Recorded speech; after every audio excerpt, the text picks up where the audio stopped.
That second movie. Stupid. We're on live. Hey! Hello. Hey. You don't have a knife. Just use your hand. You're pretending, yeah. This is the Movie Busters, episode 37. This is the Halloween. Wow, calm down. Let me do my introduction first, at least. Go for it, man. All right. This is a long episode. time coming. I know. This is years in the making. This is episode 37. This is the Halloween franchise. This is the original Carpenter era. 1, 2, 3. Yep. 1, 2, 3. She was involved in all of the first three, one way or another. Yes, he was. Yes. So makes sense to do it like this way. So of course I'm Alex, aka Alex 3.0. I was going to say 2.0. Oh, fuck, I'm living in the past. I know 2.0 is always 3.0. That's the past. 3.0. When I'm 40, I'll turn to 4.0. That's how it works. I'm joined. Good plan. Yes. Good plan. Yeah. Gotcha. And of course, I'm joined by Rob and Dan, my fellow Illinois neighbors. Illinois rocks. Illinois is good. Yes. They live in Haddonfield. Oh, doxed you. Yeah, we do. It looks like it. Right out there. Yeah, right. On the street. Uh-huh. Go visit Did it. he eat rats and kill them? I found a dead dog in there. Okay, makes sense. Oh, call back. Yeah. Oh, call Alright. And of course, last but not least, Thomas, aka HorrorFan34, aka Philly Boy, aka Halloween Resurrection fanboy. Oh, sweet motherfucker. oh Yeah. man. That's the Halloween Resurrection fanboy, man. Mhm. Well, now the movie, but of the review, the Lost review. Oh, well, yeah. We'll get to that when we get to Halloween Resurrection eventually. I'd like to know before we begin, out of you three, who do you guys think each individually, out of you guys, who is the biggest Halloween fan? Probably Alex. I'd probably go Alex. Really? You think I'm the I mean, biggest? I'm a pretty big Halloween fan, but I don't even have the box set. I- Well, you know what? Like, are you more of a Scream guy, Alex? I'm more of a Scream guy, Friday 13th guy. I'm Friday the 13th for sure.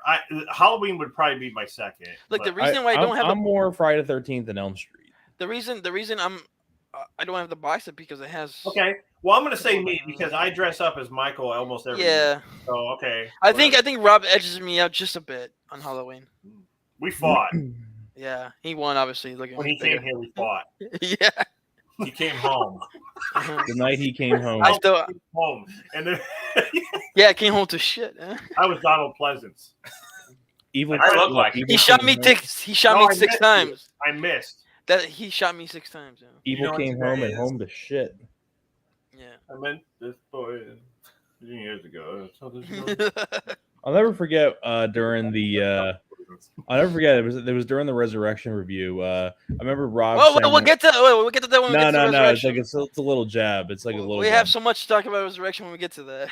Rob's like, very silently. I'd rather watch Halloween 3, and then Dan goes, "Really?" Okay, we'll get to Halloween 3 when we get to it. I think back then I didn't like it. I remember that too.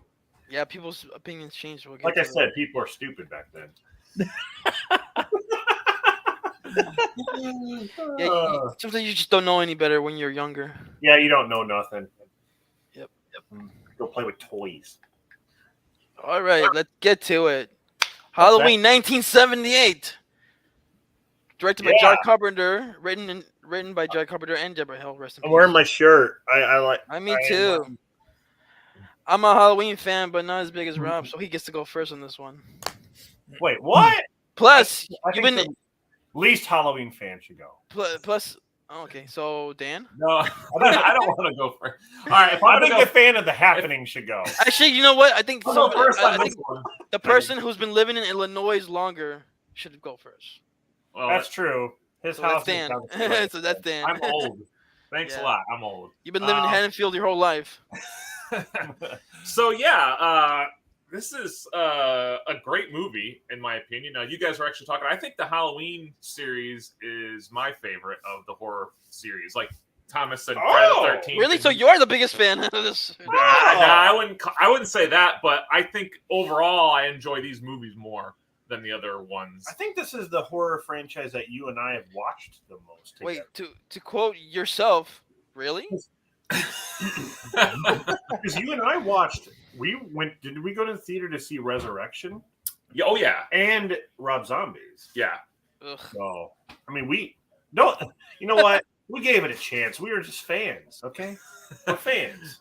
I feel like I'm the most. Oh no, that's not true. I won't say that. Well, I Now, say did you ugh. guys- No, what I say? I'll say- no, hold on. I say ugh in hindsight, not like I knew it was. Gonna be I what it guess. was. Yeah. guess. Oh! Now, did you guys get to see like H2O in theaters or Resurrection? No, We we did did. it. Wait. Yeah, we did. Wait. Yeah, You guys don't- when she cuts up, remember? Oh my god. Yeah, we Well, did. which one? Okay, well, which one was the first one you guys did see in theaters? It wasn't this one. It would have been H2O. It was H2O because You're right. You're right. Halloween 6, the curse was just on the shelves when you were working at the store. I didn't even know they came out with Yeah. it. And then Well, that explains a lot. yeah, Yeah. Actually, yeah. Bob is who got me into horror movies. Really. I don't remember what we got into first, but it was to a point where we would go to the FYI stores and like I would buy all the VHSs. I had all the Friday the 13th and Emerald Streets and Halloween. But like, do you remember going to the mall and we were always? I remember going to Pick those up. I remember going to FYE, but I remember going to Suncoast first. Did you say Yeah. FYI? I know. For your FYI. information, For your information store? I used to go to Suncoast and get those all the time, like Yeah. every FYI. 2 weeks or I something. miss FYI how it used to be. FYE. I said was- FYI. too. FYE was a store in the mall, and then when the mall closed, obviously there was nothing left. So Yeah. But anyway, going back to the movie, Halloween. It's a great movie, really. What I like about it, honestly, is just the eerie tone. It doesn't have to rely on gore, which if there's gore, there's gore. I'm just saying the movie doesn't need it. I think the movie is good as is. You got Jamie Lee Curtis playing Laurie Strode. She did a great job. In her first movie. Yeah, Yeah. the character that was created, Michael Myers, he was just creepy, The shit. and yep, he he could wasn't. be anyone. He wasn't intimidating by being too tall. He wasn't like a monster tall. Yeah, guy. I mean, if you take the movie by itself, essentially, I mean, like it could realistically happen. Really, yeah, I mean, just a normal guy. yeah. But I don't know how specific we want to go into things, but Go specific. Spoiler the movie. I mean, everyone knows this yeah, movie. Donald It's Pleasant. Yeah, a very, it's true. it's a very was great. self-explanatory movie. Yeah, it's just a really good movie, and obviously it spawned a series, so it was definitely a hit. But yeah, again, I like the film a lot. It still has rewatchability. Yeah, I don't want to ramble, so So it sucks. So you didn't like it? Yeah. yeah, So, It was- so pretty much it sucks. Yeah. Yeah. All right. it's got a lot I'm- of quotable lines. That's good too. Oh yeah. Like, hey, jerk, speed kills. Totally. No, I gotta say it right. Hey, jerk, speed kills. All right, I'll mix up the rotation this time. Thomas, you can go next on this one. I mean, what more can you say about the original Halloween that has not been said before? This is one of those horror films that's been a timeless classic for many, many years, and for good reason, because it gave birth to. Because you figure it was really one of the first. It was really like the first like big. Probably even the second biggest like birth to a serial killer in slasher film history in Michael Myers. Because first you had Leatherface with Chainsaw Massacre in '74. And now here you go with. Well, if Mike you really want to Myers. get on, if you really want to get technical, it wouldn't be Norman Bates. Yeah, it's 60s. Yeah, like he was like. The Well, first I mean, like slasher slasher. film wise, well, that was a slasher film. Psycho. Was Psycho's not really considered a slasher though. yeah, it is. I mean, Yeah, I think that was the it's- That was the blueprint. It's considered one of the first. That was the blueprint. You know. I never really thought like Like, Psycho this was movie- kinda considered a slasher movie. Chuck- I never really knew. Jack, well, what he slashes, man. Yeah, I So mean, like I know wielded- like Carpenter has gone on record saying like Psycho was a huge inspiration on him for Yeah. this movie. So there you yeah. go. But and of course like it I mean- spawned a big franchise and spawned mean- sequels, I some mean, good hell, ones. bad Jamie one. Lee Curtis's mother was in Psycho, so There we go, too. Oh yeah, Janet Leigh. Yeah, yeah. yeah, Janet Leigh in the shower scene. And like I said, Jamie Lee Curtis, her first feature film debut as Laurie Strode, just fantastic. I still think it's her best role in the. I mean, although Halloween 2 is my personal favorite of the franchise in 1981. No, but I mean, like you said, like her character of Laurie Strode in this movie is your favorite, or like No, the character in general. My favorite character in general. Of that she's played. Because I still think my favorite of hers is Halloween 2, because that's my favorite of the franchise. No, but I mean, like her favorite like performance. But her favorite performance is as Laurie Strode. This one? No, Halloween 2. But I'm saying like my favorite role of hers overall is Laurie Strode. Okay. Because I really enjoyed her in the original Part 2 and H2O. I think she does great in all three of them as the character of Laurie Strode. She's been more than 3, yeah. And of course you can never forget the late great Donald Pleasance as Dr. Loomis. Greatly missed Donald Pleasance, great actor. I tell you, Donald Pleasance were still alive today. He would be doing. He'll be 99. I wouldn't be surprised if he was doing the convention scene. And some of the other characters, you know, PJ Souls is Linda. You got Kyle Richards. You have Charles Cyphers as Sheriff Brackett. Great character actor, Charles. You just met him, right? I did the day before, yeah, but I got him on the Fog though. Okay. Because I needed him on the Fog because I'm building up on that one.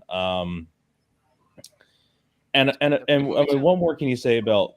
I mean, one of the greatest musical scores to ever be created in a horror movie, and just like in movie history, not just horror movies. Yes. Hold on, we got. Hey, Forca. I mean, movie junkie we got reviews. Forca. Hey, there he is. I'm still used to calling him Forca. So yeah. Hey. Yeah. And people say, like, you know, this is definitely. I mean, people say this is their favorite John Carpenter film. Some people say, and it's for good reason, because, and you know, and I'd say Nick Castle did a great job as Michael Myers in most of the shots, because it wasn't him in all the shots, right? Because of course he had Tony Moran in a couple of the shots. Woo, Tony Moran, my boy. Hey, Big Bad Wolf Gaming 2K2. Oh, it must be a new. Up, Alex. Big Bad Wolf. Go ahead. I don't know who you are because this is your name, but like, seems like he knows me. Big Bad Wolf Gaming. 2K2 must be like a anonymous. No, I'm sure. I don't know who you are. And speaking of which, like, it's right here. It's not Lovelace, so autographed by Tony Moran. Cool. Like that's easily like one of my. I tell you what, and one of the things too that I love about the original Halloween is that there are so many great iconic scenes. Like two of them, the one that stands out to me there's two that stand out to me the most actually when it comes to like famous scenes of the movie is. Yeah, but get Candy. Oh, he's from The Shape Lurks. Oh, cool, awesome, thank you.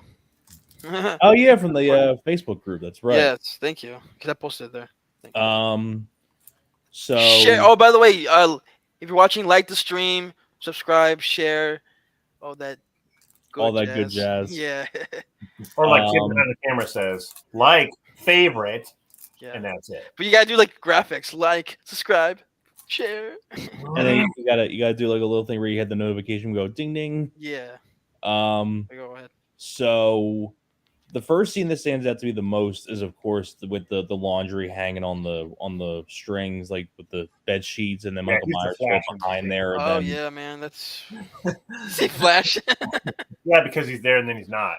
Yeah. And then another one that's really memorable, probably my favorite moment in the movie is when we see Michael Myers like sit up in the background, like great scene.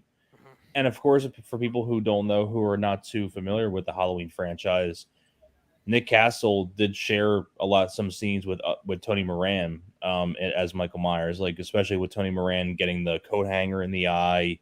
No, Tony Moran did not get the coat hanger in the eye. He only he pulled the mask off. Yeah, that's it. That's all.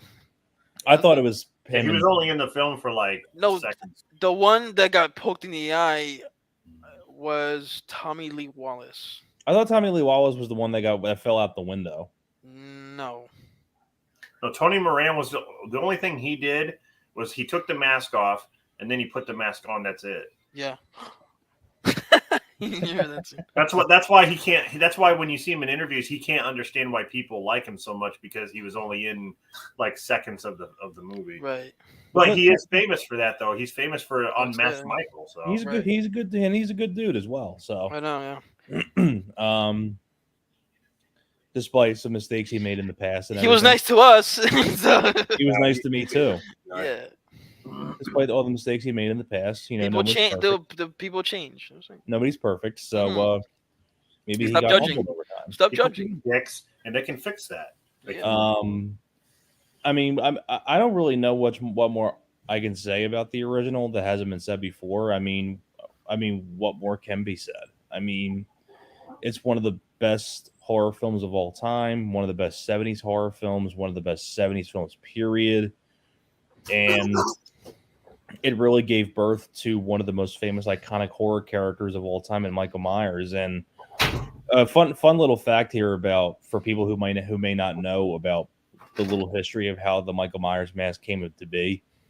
It was kind of like for William Shatner. It was kind of like based on William Shatner. It was the Star Trek. It was the William Shatner Captain Kirk mask. Right. Exactly. Yeah. For anybody who doesn't know that, anyone who's a hardcore Halloween fan knows that already. Yeah. For anybody, but in case you don't, anybody who's not really familiar with Halloween, it was just a William Shatner mask. Little fun tidbit right there. Yeah. So if you were scared of Michael Myers in this movie, you technically were scared of William Shatner. You were technically scared of Captain Kirk. He is Kirk. Michael Myers. That's who he is. You were technically scared of Captain Kirk. Yeah. Technically. He's living a double life. Pretty much, yeah.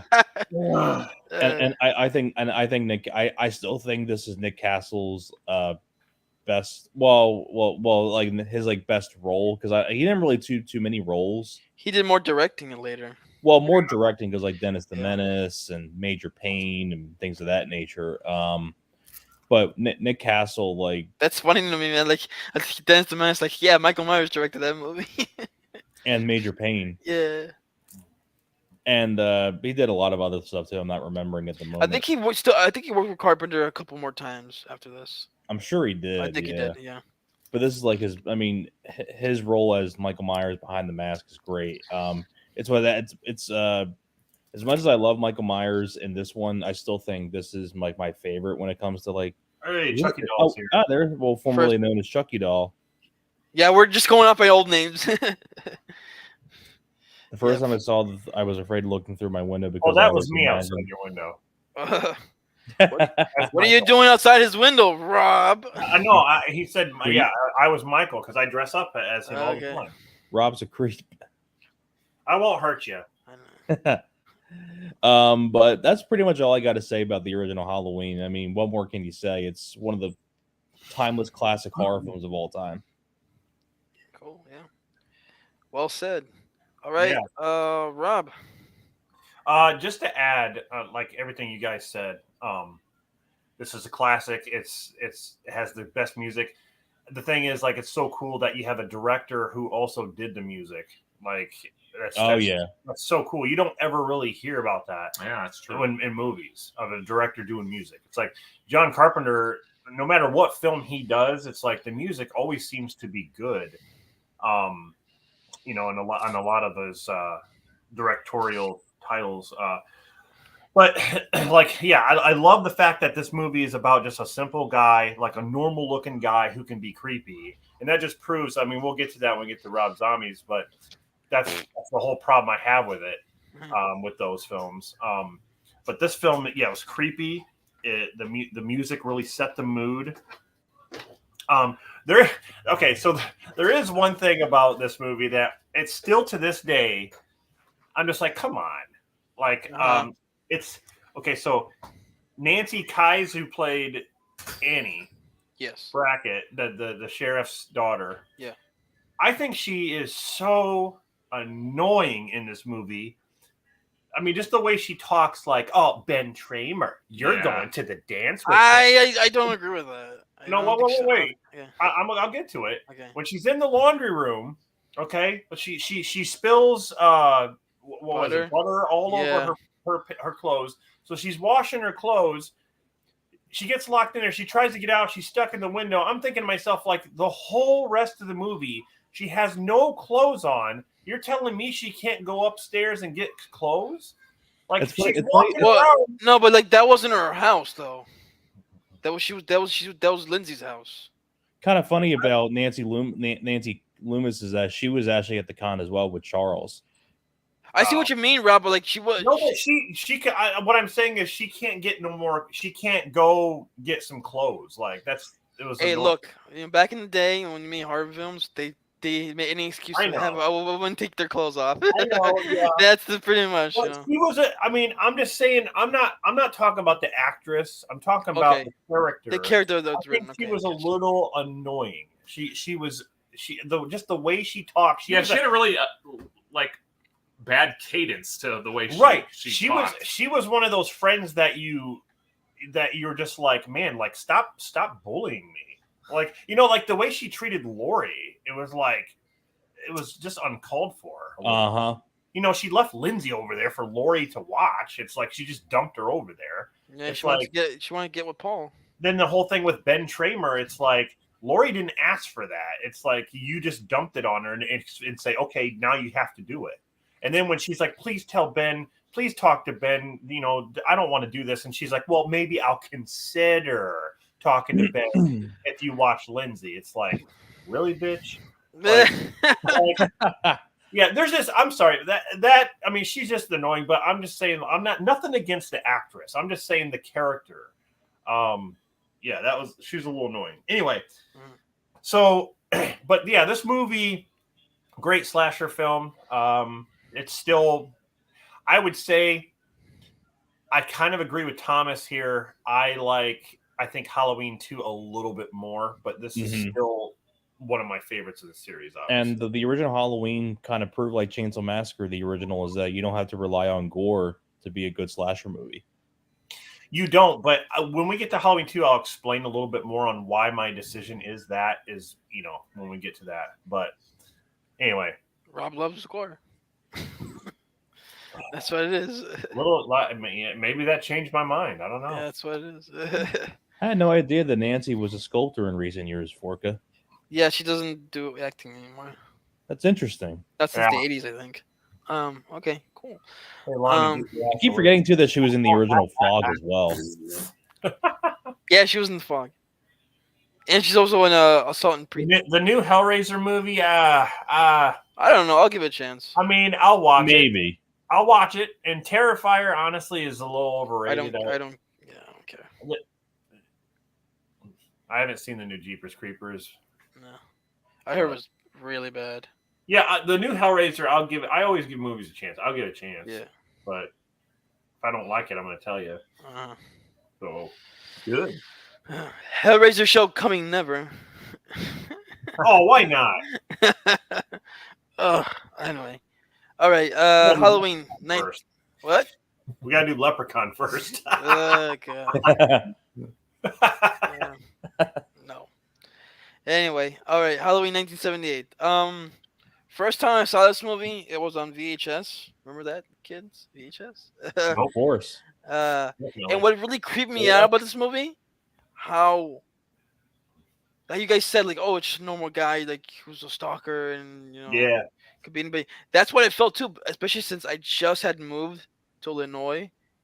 Like, I just thought in my mind, like, what if I saw somebody out the window, in my backyard? Because you're originally from California. Yeah. So, like, it's funny because, like, I'll get to this in H2O, but, like, the year pretty much the month that movie came out, in that movie, Michael goes from Illinois to California. I did the opposite.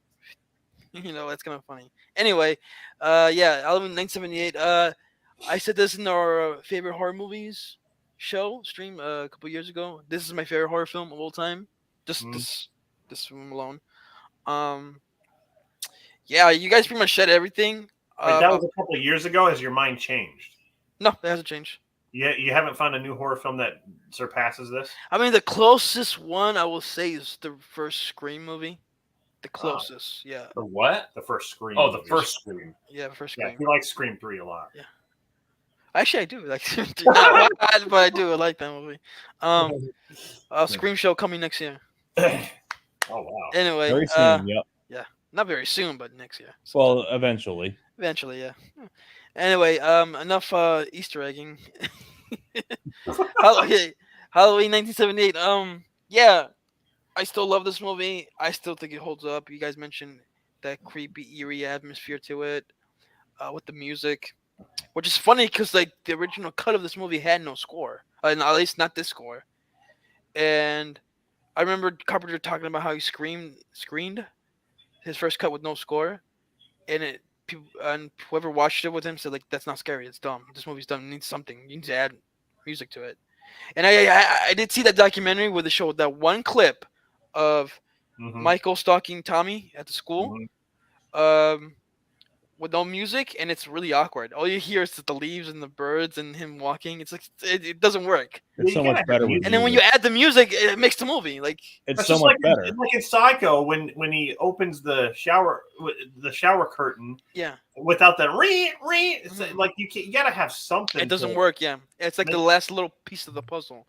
I remember the TV version, Forca. The TV version, television. Yep. Yeah. Oh yeah, it was like an extended cut of it too. It was like I used to have that DVD. I don't think I have that. Yeah, wasn't there an extra scene with Dr. Loomis? No, there were a lot of extra scenes. There was a lot of extra scenes in the TV version. There was Dr. Loomis in the I think he was in the office or some court thing. Yeah, wasn't it like 12 minutes longer? Yeah, like they show him like right before he left to go to Haddonfield. You saw the little meeting there with the doctors. Yeah, you guys remember borrowing a sweater. Yeah. Yeah, there's a lot of like filler stuff too. Like Paul. Yeah, and a fun fact: Paul is played by John Carpenter. My Paul. Yeah. You hear Paul. What? Yeah, you hear Paul's voice on the phone when he's talking to. Oh, that's interesting. To her, like, yeah, that was John Carpenter. Yeah. I did not know that. Which is funny because like I'm glad they didn't do that again in the 2007 version. Like, oof, good thing Rob Zombie didn't play Paul. That would have been awkward. Could you imagine that? Ugh, no. Anyway, yeah. Oh, you know what? Annie didn't need pants because she was gonna go see Paul. Right. Why put them on? Right. Take off the panties. It's the anticipation. Man. It is exactly. But yet, yeah, but PJ Souls got the action. Pretty much. Where's my beer, bitch? That's a great scene, yeah. With the beer. But yeah, like and you guys mentioned like the creepy part. You know, it's funny though, like we talk about sometimes these older movies, they get some things are dated. Dated. Well, like there's not this the one. Case with this. This one, no. The only thing I would say, like, okay, like if you notice someone was stalking you, you would tell people. You would make a more big deal out of it. Like what he did, Tommy. Well, yeah, but Lori, she sees Michael for the first time outside the school. Then again, in the backyard, and she's like, "Oh, just Mr. Riddle or whatever." You know, they kind of brush off a bit. They didn't really take it that seriously. Yeah, it's Halloween, I guess. So there's gonna be creepy people walking. It's Halloween. I mean, it's not like, I mean, people are. But even if it's Halloween, like if you saw the same person dressed up all weird, I'll tell you the creepiest. The creepiest part for me was when Tommy looks out the window for the first time and Michael is standing across the street, just standing there. Yeah. Looking great part of the movie. Like that is that part, oh my God. And then Tommy like freaks out. Like, yeah, but is Michael really looking at him or he's just standing there? Yeah, he's looking in the direction. I think he's looking because like that's where Lori is. And he's like, oh, that's where she is. He's keeping an eye. Yeah, because he was over there spying on Annie first. Yeah. And then when Annie didn't take the bait, when she didn't come outside, when he knocked over that plane or whatever. I love that part. But then like he's like, well, screw this. Like she's not gonna come outside. Like she was just sitting there. I like how in a way, in a like evil kind of way, Michael has this playful thing about him. Like putting the sheets all over himself with the glasses. It's like he got mad because he tried to set a trap and it didn't work. It didn't work. Yeah, he's a psycho. That's the whole thing. But still, like it just shows you like how how I want to say like empty-minded he is. He doesn't care. He just like if he's spying on one person, he'll just stand in the yard and just look over here, and he doesn't care if anyone sees him. And he's creepy. Wasn't this one of the first slasher films to have the whole dead bodies in one room trope? I believe it was, yeah, if I'm not mistaken. Yeah, because ever since then, like almost a lot of slasher films took from that. Was the main characters, everyone's in their room dead. Friday 13th Part 5. Friday 13th, yeah. Yeah. You know, like there's this movie just has like the I want to say like the creepiness, but like the simplicity, the simplicity of it. It's so simple. It's not over the top. It's just very. It could happen, like in real. Like you could look out a window and see someone just like stalking you. It's just the closest thing. This is a house I used to live in. I want to say like 10, 15 years ago. The neighbor across the when we share, when you have the backyard and the house right over it. Mm-hmm. There was that backyard and they had a creepy old car, and me and my siblings always called it the Michael Myers car. And there was this one day, and I'm pretty sure it was in October, it was gone. It wasn't there. That was weird. And then the next day it was. So that was kind of creepy. Like, oh yeah, there's a car that looked similar to the car he drove in this film. Yeah. Part that freaked me out was Lonnie was bullying Tommy. I thought Myers was going to kill him. Oh yeah, that scene. Oh, and I didn't want to mention this. Last time I went to California, I did go to the filming locations for this movie because it was filmed in Pasadena. Yeah. Like I went to the school. It's different now. They have a playground. And the bush, the hedge, or whatever it is called. Big bush, yeah. Yeah, that was pretty cool being there. Yeah, and it's pretty. It looks exactly the same, by the way. Like that's the whole long way thing. The whole it's something there. That's another moment like where Laurie sees Michael again. Like, okay, this is the same guy. Like, the same guy that we yelled at the car. It stopped. Like, this guy just keeps popping up everywhere. I mean, if it was today, you will call the police right away. Yeah. That was back then. Like, people didn't take it seriously. I think it would have been different if it wasn't Halloween. Like, I think she would have reacted differently. Maybe. Because it's Halloween and people are dressing up. Oh, they're wearing masks and everything. And they're playing pranks and doing all that. I think it would have been different if it was just a normal day and she sees this guy like 100 times. Yeah, I mean, she does say that to Tommy. She says like, don't you say like adults play tricks on each other just for fun? Yeah, she does. To scare them. To scare them. Yeah, to scare them. Yeah. Yeah, she's like, you'll understand, Tommy, when you grow up. Yeah, we'll get to that. Yeah. So yeah, I mean, like Thomas said, like there's everything about this movie has been said, so I can't really add that much other than it's a classic. All the performances are great, and the music classic, one of the best scores of all time in cinema history. Fantastic musical score. Yeah, if you don't know the score, like you're born in a barn, obviously.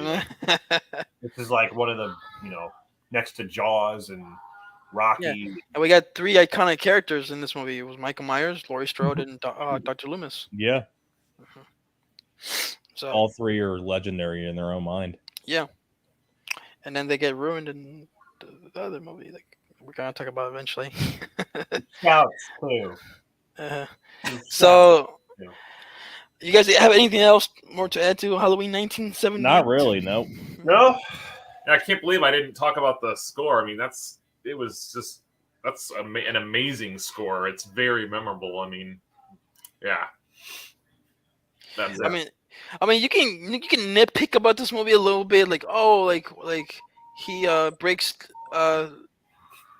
into the warehouse in the middle of the day and nobody's around. Whatever. Well, let's establish this really quick. That never bothered me, to be honest. I don't even care. Let's establish the superhuman strength thing. Now, everyone talks about, okay, he got shot 6 times, he lived, but that's not what I'm talking about. I'm talking about when he kills, what's his name in the kitchen? Stabs him into the door. First, with one hand, he lifts him up like this. You talking about lifts Bob? him up, then he stabs him. I'm thinking to myself, like, there's no way. Like, even look at Michael Myers' build, okay? Yeah. Maybe the Rob Zombie Halloween or Michael Myers could do that, but lifting this guy up with one hand like this, like with no problems. Mm-hmm. That's the first time we establish that he has at least some strength. Mm-hmm. So I don't know. To me, it's weird. It's like they don't really like go into it as much. Like, like no one really talks about that. Yeah, I think that's probably the only. Is that the only time where it's a little unbelievable that he's just a standard human? But you know what's funny? Like that kill in the movie, that's the most iconic kill in this movie. It's the most iconic kill, but if you think of the other kills, there's the strangulation. Yeah, with the choke. phone. Yeah. But what I'm saying is when it comes to the superhuman thing, people always talk about him getting shot and then he gets up. Right. After being shot 6 times, falling off the balcony, and then he's able to get up. But I'm talking about the first time we ever see that when he lifts this guy up with one hand. Mm-hmm. That's, I mean... And you have to take into consideration, when this movie was made, we didn't know there was going to be a sequel. So essentially at the end, well, I guess they do show that he did get up and leave. So yeah. Right. Yeah. I guess those are the two And plus things. Halloween 2 takes place moments later. So. Right. Mm-hmm. So, I don't know. Yeah, but Carpenter has gone on record like when he made this movie, he had no idea. He didn't think he was going to make another one. But do you think they were going for the superhuman thing? Like as far as I think so, a little bit. I mean, like you said, he grabs him by the throat with one hand and he stabs him and like, boom, right there. It's Thorn. He gives him the power. It's one of those things where like Carpenter made this movie the way it was, and like people point that out, and like we need to explain that. Like you don't need to explain it. I wanted to point this out too. Meeting Tony Moran was a pleasure. Like honestly, yes, I know a lot of people. He's done some things that people didn't like, but it's not that he's done things that he just said some dumb stuff. Okay, yeah. That's all. Well, I'm saying I don't think he's definitely not a bad guy. He's kind of like I don't know. I won't say wild, but he's kind of got that attitude where he says what he thinks, basically. Right, unfiltered. Yeah, and that's fine. But he was really cool, and like, Alex and I stood in line for like 3 hours to meet him. Yeah, Alex almost passed out that night. Yeah. But I mean, it's just really cool to meet the guy who played him unmasked. I mean, that's actually a big deal because Michael Myers is never really shown. Like if it is, it's always like really quick or blurred or whatever. But it's like this guy is noted. He's noted for playing unmasked Michael. So that's a big deal, I think. That's a pretty rare name to meet, considering like a lot of the big names, like with like PJ Souls and Charles Cyphers, like that's kind of a rare name to me. I wanted to point something else out. When you see his face in the movie, for years I thought he was disfigured, and I forgot. Like, no, he gets poked in the eye with the wire hanger, so that's why he looks so weird. Yeah. Yeah, just never thought that. Yeah, and that's funny. Another thing. Last thing I'll say. When I first saw this movie, I didn't know about stuntman and like multiple actors and all that. Mm-hmm. But when you saw him unmasked and then he gets shot and then he's in the other room and gets shot again, like I felt like there was two different people. Like there was that gut feeling, and I told Tony Moran the same thing, and he was trying to school me like, oh well, there's actually 5 different actors. Like, well, I know that now, but at the time when I saw it as a kid, it cuts really quick. Yeah. I felt like I felt like the posture and everything was different. There was 2 different people. Like so right when So always showed like there's 2 Michael Myers in the movie. Like right when he puts the mask on, like all of a sudden when he puts the mask on, then it cuts and he's just standing there. Like it is a weird cut. And doesn't whatchamacall play certain shots of the shape, like Tommy Lee Wallace plays the shape? Yeah, he did it when he broke through the closet door. That was him. Right. Mm-hmm. And he got poked in the eye. That was Tommy Lee Wallace. So yeah, I mean, this movie's a masterpiece. I mean, it's no question. Yeah. So that's it. You guys done? Yeah, I've said everything I needed to say. All right, stats. Okay, so Halloween, the budget was between $300,000 and $325,000, so it wasn't even $1 million budget, but it made $60 to $70 million. So it was definitely a hit Right. for the company. It's And an enormous hit. the tomato score is 96 with a Is that critics? Yeah. That's critics, and the audience score is 89. So I mean, high for sure. Yep. And then IMDb, it holds 7.7. That's kind of funny. It's 7.8, 1978. It's almost 7.8. It's almost 7.8. Not quite. It kind of it'd be kind of. We gotta make a bunch of counts and put it up to 7.8 just to match up. I honestly think I give it much higher than. It's funny, like this was the most profitable independent film till Blair Witch Project came out. Yeah. That's crazy. Now are we doing the same thing too, where we guess the Metacritic score? Oh, I already read it. Oh wait, I didn't. You did. Okay. Sorry, never mind. I forgot to take that one down. No, that's fine. That's fine. We can skip it. We can skip it for the Halloween franchise. Yeah, we can skip that. We can skip that. We can save it for another time. Yeah, that's fine. That's fine. Anyway, it's like, well, the only one that matters is IMDb and Rotten Tomatoes, right? Right? Yeah, that's it. The only one. Yeah. Who cares about Metacritic? All right. Okay. So, hold on. Let me set this up. We're on to the Shape 2. The Shape 2. Oh, yeah. Speaking of titles, like, this is a fun fact, too. The original title to Halloween was The Babysitter Murders. That's right. Yeah, that is right. That was before they decided to make it take place on Halloween. Halloween 2. We got my favorite of the franchise. It was 3 years later. Why do you always have to give away what your favorite is, man? You're just like, you can't shut up, Thomas. You never. I kind of already said that. Rob Zombie's Halloween 2 is my favorite. Then you screw off. I kind of already said that when we were talking about the original, though. I know, but I forgot. I love white horses. No, but I'm just saying in general. You need to keep the secrets, you Thomas. You wait. Rein it in, Thomas. Yeah, rein it in, kid. Don't like all right, so 3 years after the original, we got Halloween 2. But this time it was directed by Rick Rosenthal. First and a fun fact about this is that you know who John Carpenter originally wanted to do. I know that they wanted John Carpenter to do this, but he's like, he said no. Yeah, I already told what I needed to tell in the original. Yeah. You know who he wanted originally to do part Tommy 2? Lee Wallace. Tommy Lee Wallace. Yeah, yep. and he said no because he didn't want to do another Michael Myers story. Like he didn't want. And that's why he did Halloween 3. Yeah, we'll get to that. Fun fact.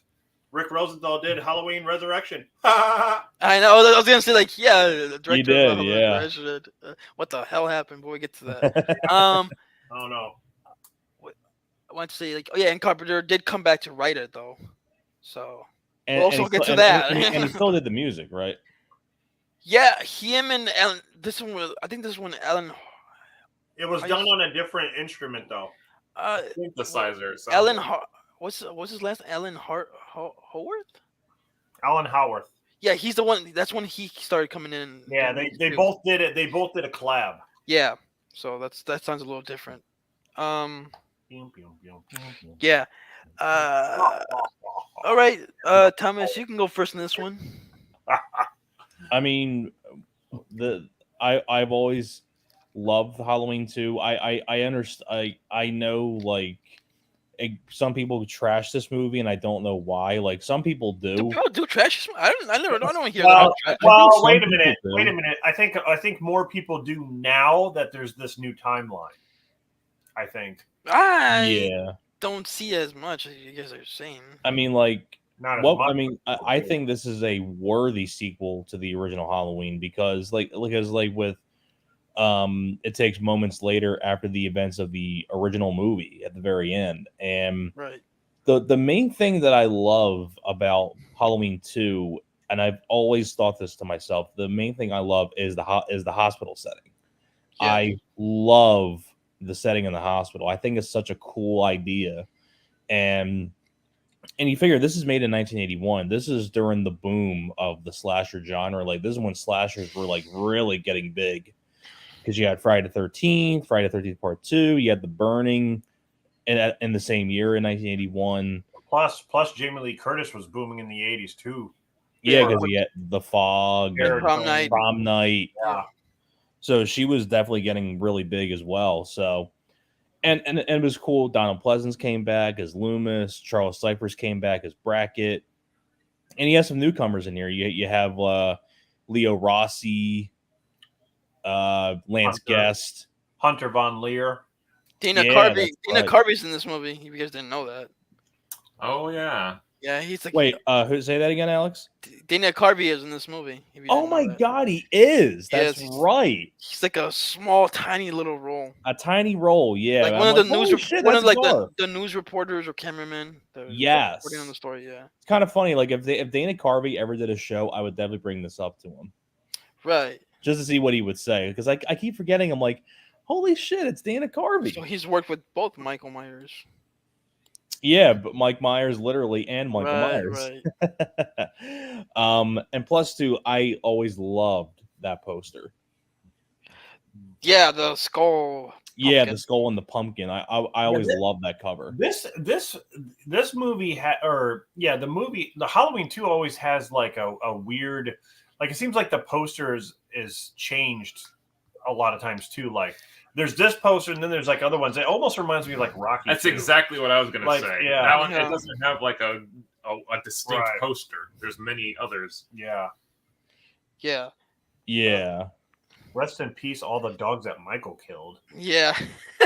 Because Forka said like poor Lester, the dog that he killed in the Oh first movie. yeah. Yeah, Michael likes to kill dogs and eat them. Yeah, but what were you saying, Thomas? I was just saying that I love the Oh, that's poster right. of the Wendy movie. from Prom Night. Okay. Yeah. Oh yeah, Wendy from Yeah, Prom cool. Night. Yeah, Darcy getting a ride. That's right. So another Prom Night alumni with Yeah. Jamie Lee Curtis. Yeah, and I tell you, and I think Halloween 2 has my favorite like deaths in any of the movies. Because you figure like this is during the boom of the 80s slashers, like Bud getting strangled with the cord, and like I always love that death when he gets strangled with the cord. You have Alice getting stabbed in the chest with the butcher knife. That's always a great one that I remember a lot. I tell you, whatchamacallit's death was brutal too. Ben, when he got hit by the car and he got burned. Ben Tramer, the best character in this franchise. Well, hey, at least they show like This is funny. Like this is one of those characters like in movies like you never see his face. People talk about him a couple of times, and it's like he's become this like kind of like cult favorite in the franchise. This Ben Tramer guy who doesn't do anything. Like, And another one that I remember a lot. I mean, another. I got to brutal that one- scene when the one you mentioned when Ben Tramer dies. Another I get to brutal that. one is with one of the nurses. I think it was Nurse Janet got the syringe right in her head. Right, and like in the eyeball. Well, it said. Well, they said the temple, so I guess like it's Like kind it of goes right here, like close to the eyeball. You have Nurse Jill getting stabbed with a scalpel and being lifted up. That's iconic. Oh, so good. and again, superhuman. Yeah. Yep. And then of course you have the U.S. Marshal guy getting his throat slit with the scalpel. I think it's all the dogs he eats. I think he gives. Isn't them it funny superpowers. that in this movie? Isn't it funny in this movie? He doesn't care about kitchen knives. It's about scalpels. Yeah, I mean whatever weapon I guess goes with the theme. I don't know. Oh yeah, Big Bad Wolf Gaming 2 It's like- the police officer getting the mallet to the head. I kind of Mi- like that because Mr. Garrett. I like that because Michael doesn't need to be. He doesn't need to have like an iconic weapon like all the time. Kind of like Jason has the machete. It's like I'm glad he has a different weapon. Right. he does change it up a bit sometimes. Halloween. Yeah, You think people would be afraid of that walking around like this? yeah, he does change it up a bit sometimes. Scalpels are brutal though, man. Yeah, Those blades are small, but man. Man, he used an axe at one point later in the franchise. Yeah. Yeah, Yeah. so that's pretty cool. Yeah, Thomas, yeah, wrap up your thoughts. and plus two, like I really like. I don't know what more I can say about Halloween 2 because I adore this one so much. So like, um, I would definitely say it's the Halloween film that I've seen the most out of all the movies. It's my most watched because I just think that this film just has so many good things about it. I mean, and of course too, you have Dick Warlock as Michael Myers this time around. Yes. I honestly think Dick Warlock is the most underrated Michael Myers. He's really good. Like, yes, he's also stunt double in Jaws. Oh yeah, Dick Warlock was Richard Dreyfuss' stunt double in the Shark Cage in Jaws. Yeah, Richard Dreyfuss. Yeah, he's a stunt man for a lot of actors and everything like that. That's the one that I remember the most. Yeah, these are stunt guys. The one that's like Rob said, that's the one I recognize the most is when he's Dreyfuss' stunt double in Jaws in the Shark Cage. Yeah, such a great moment in that one. Tiger Shark. I honestly think Dick Warlock. I think Dick Warlock. I say the two most underrated Michael Myers are Dick Warlock and George P. Wilbur. I think they're the most underrated. Although I do like Chris Durant. Maybe Chris Durant. I don't know, but Dick Warlock. Chris Durant. I think, but I still think Dick Warlock is the most underrated Michael Myers. I thought he was fantastic as Michael Myers. He was creepy. Yeah, he was awesome. And like you said, like and to have such a talented cast around here because you have Jamie Lee coming back, Donald Pleasance, Charles Cyphers, Lance Guest, Leo Rossi. Oh, Lance Guest from Jaws 4. Yeah, and Last Starfighter. Yeah, Last Starfighter. Jaws 4. The Last Starfighter is fucking awesome. Oh.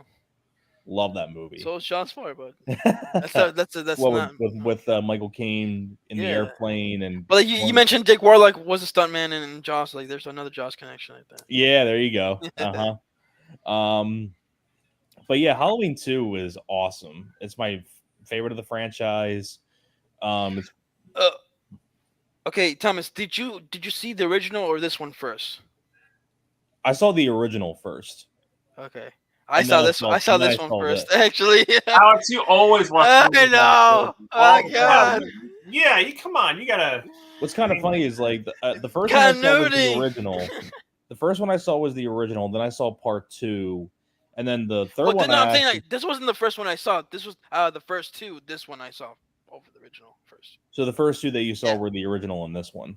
No. I'm saying out of these 2, I saw this one and then the original. Oh, so you saw. I'm not talking about in general the whole franchise. I'm just talking about. So you saw part 2 first out of the first 2 movies. Yeah. Dan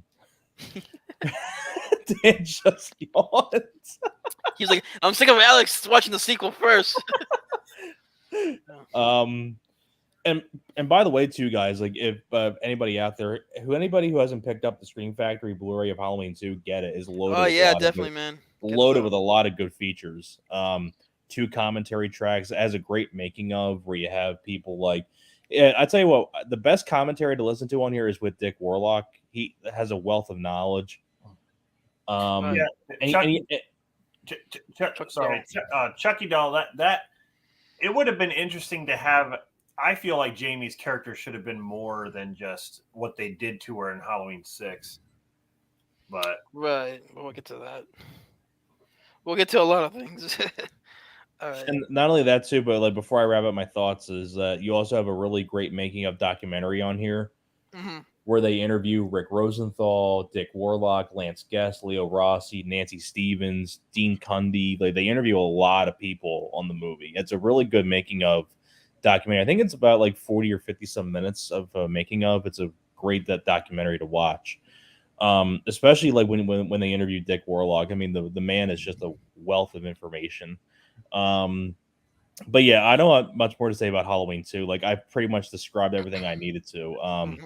Excellent kills, great cast, and especially the setting is just perfect. Love the hospital setting, and overall, that's why it's my favorite of the franchise. Love Halloween 2 to death. Love it. Okay. Go ahead, Rob. You can go next on this one.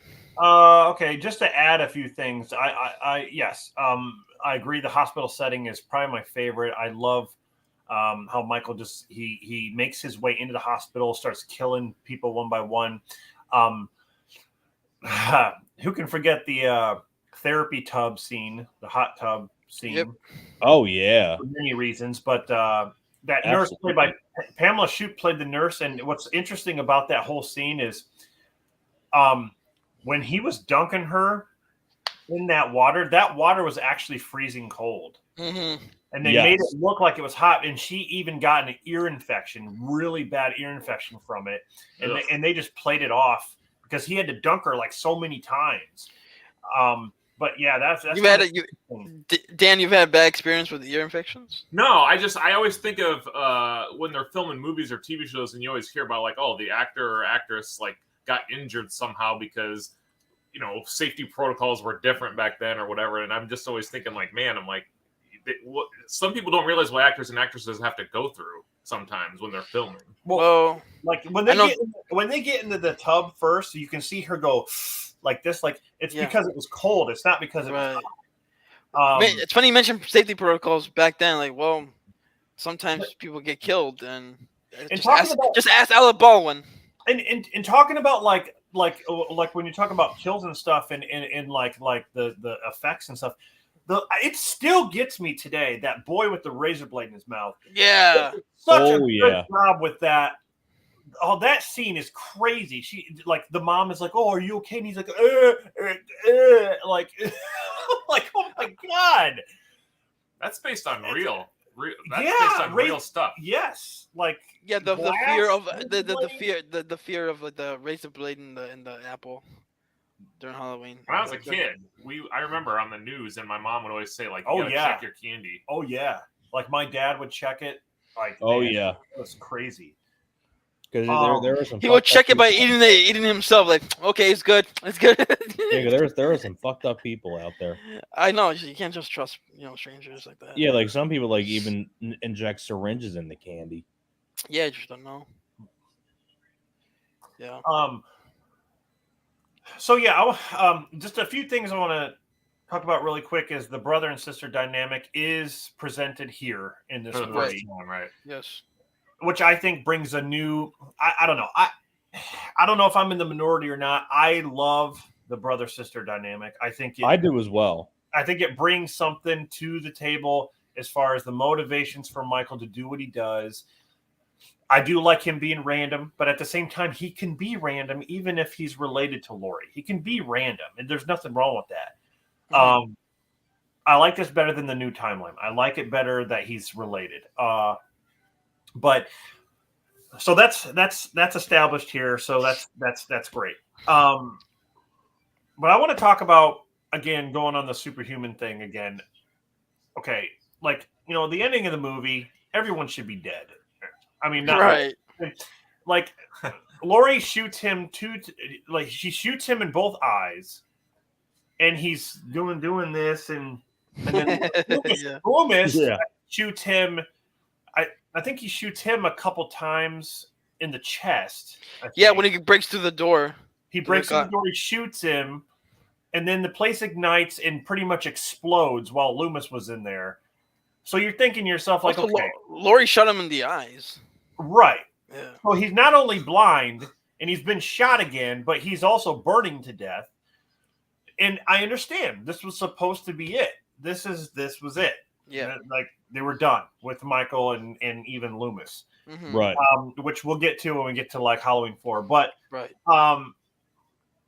Again, that brings up the superhuman thing when we get to those movies. It's just like it's inevitable now. It's like we've seen it in the first Halloween. Yeah. Halloween 2, we get a little bit more, and then it continues on. So it's like I think we can safely say that Michael Myers is superhuman in some way. Yeah. Yeah.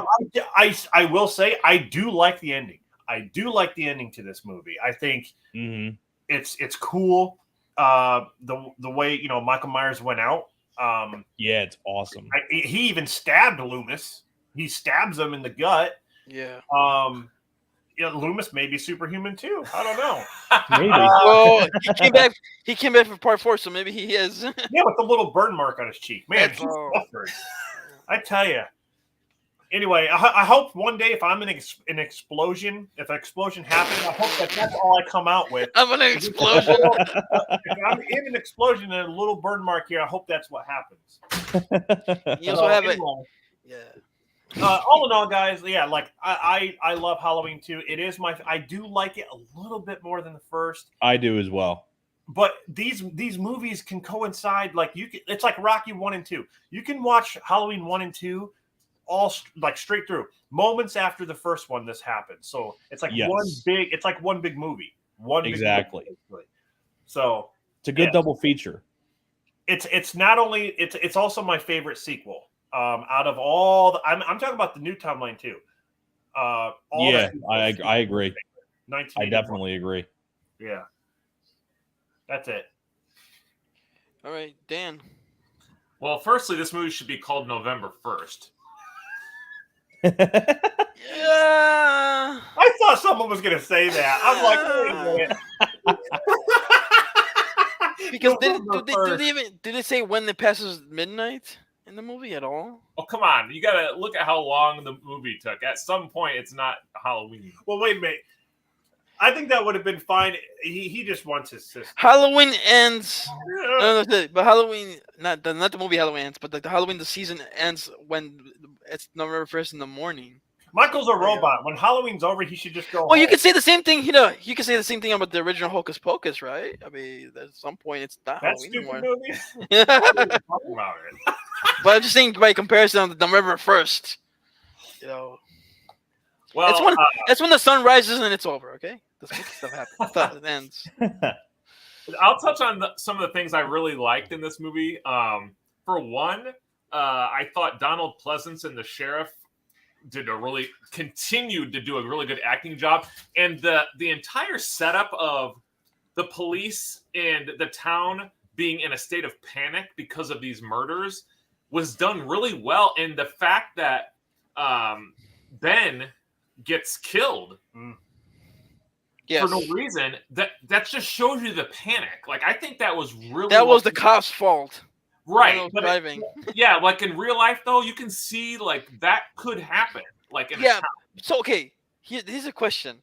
Why was that cop driving 100 miles per hour in the freaking street? That's $1 million question. What the hell? He's like, I didn't even see him. Like, are you kidding me? What wasn't at that time they thought Ben was a suspect, right? Yes, but like that cop that ran him over didn't think he was a suspect. He was like, I didn't see. He came out of nowhere. He says he came out of nowhere because he not only did he hit him, he crashed into the freaking van. I mean, maybe they needed extra help at somewhere. Jeez. You know? They're trying to close the town down, basically. So, but anyway, they're trying, yeah. Oh, okay. I'll say. Okay, go ahead. I'll say this one. I'll go. So. Yeah, I really like that. You guys have already mentioned the kills are really unique and cool. Yes. The hospital setting is good, and I do love the ending. With all that being said, things that I thought it was a step down. The music, honestly, I do like the first movie's the way it sounds better. Yeah, I can agree with that. Yeah. I do not have a problem with the Laurie being the sister dynamic. I'm totally fine with that. But I did feel. I mean, I feel like they were wanting to have Laurie be like the main protagonist again, but it's like she's asleep the first half of the movie. So I didn't really relate to her as much as I did in the first movie. And I felt like the movie has a little bit of a pacing issue. I feel like it's a little slow. And then also the fact that the hospital is like basically empty.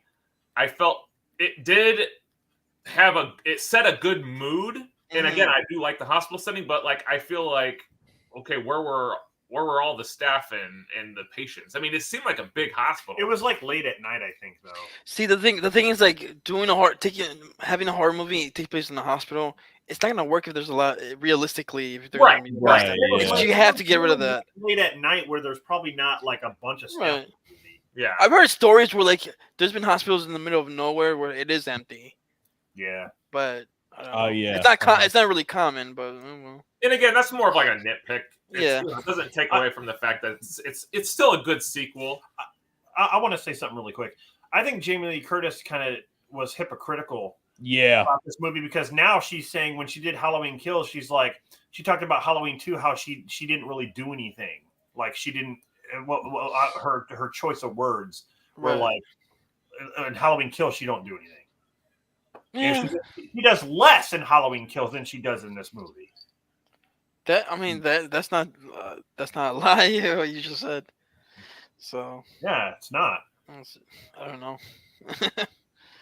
But yeah, that's basically those are the things I liked and disliked. So Okay. All right. So I do like this movie a lot. I have seen it plenty of times throughout the years. But I agree with Dan. It is a step down from the original, with the music and some of the pacing. But I do love the hospital setting. I mean, like I said, when you do a hospital setting in a movie, it's gotta be empty. I mean, you can't do a hard. You can't. I mean, look at Halloween Kills. Just saying. Yeah. It just doesn't work. Yep. And that's why, like in some of the other horror movies, you gotta do that. I do like Dick Warlock as Michael Myers, but there are times where he walks a little too slow, to the point I'm like, okay, come on, man. Like if you just stepped up just a bit, you would get Laurie when you had the chance. I mean, you can pass it off, but it's like, okay, maybe he's injured, and that's why he's walking slow, I guess. Not to me myself. But yeah. Oh, one thing you guys didn't talk about yet is that scene where he's right where he. Oh, by the way, the whole opening is. I love the opening. yeah, it is. The opening is awesome. Yeah. With the Mr. Sandman song. Yeah. Yes. Which I always felt like that was like the second theme song to this franchise, other than the Halloween theme song. Yeah, and and it's so cool because the cops and everything are driving around him, and he's there. Yeah, I mean he's still in the shadows. He's walking through the alleyways. He's kind of like stopping, and they're not noticing him. Or he goes to the house with the old people. Yeah, that was cool. What he kills that girl who he jumps up. Oh yeah, that whole scene is scary as hell. Yeah. Yep. When she's talking on the phone.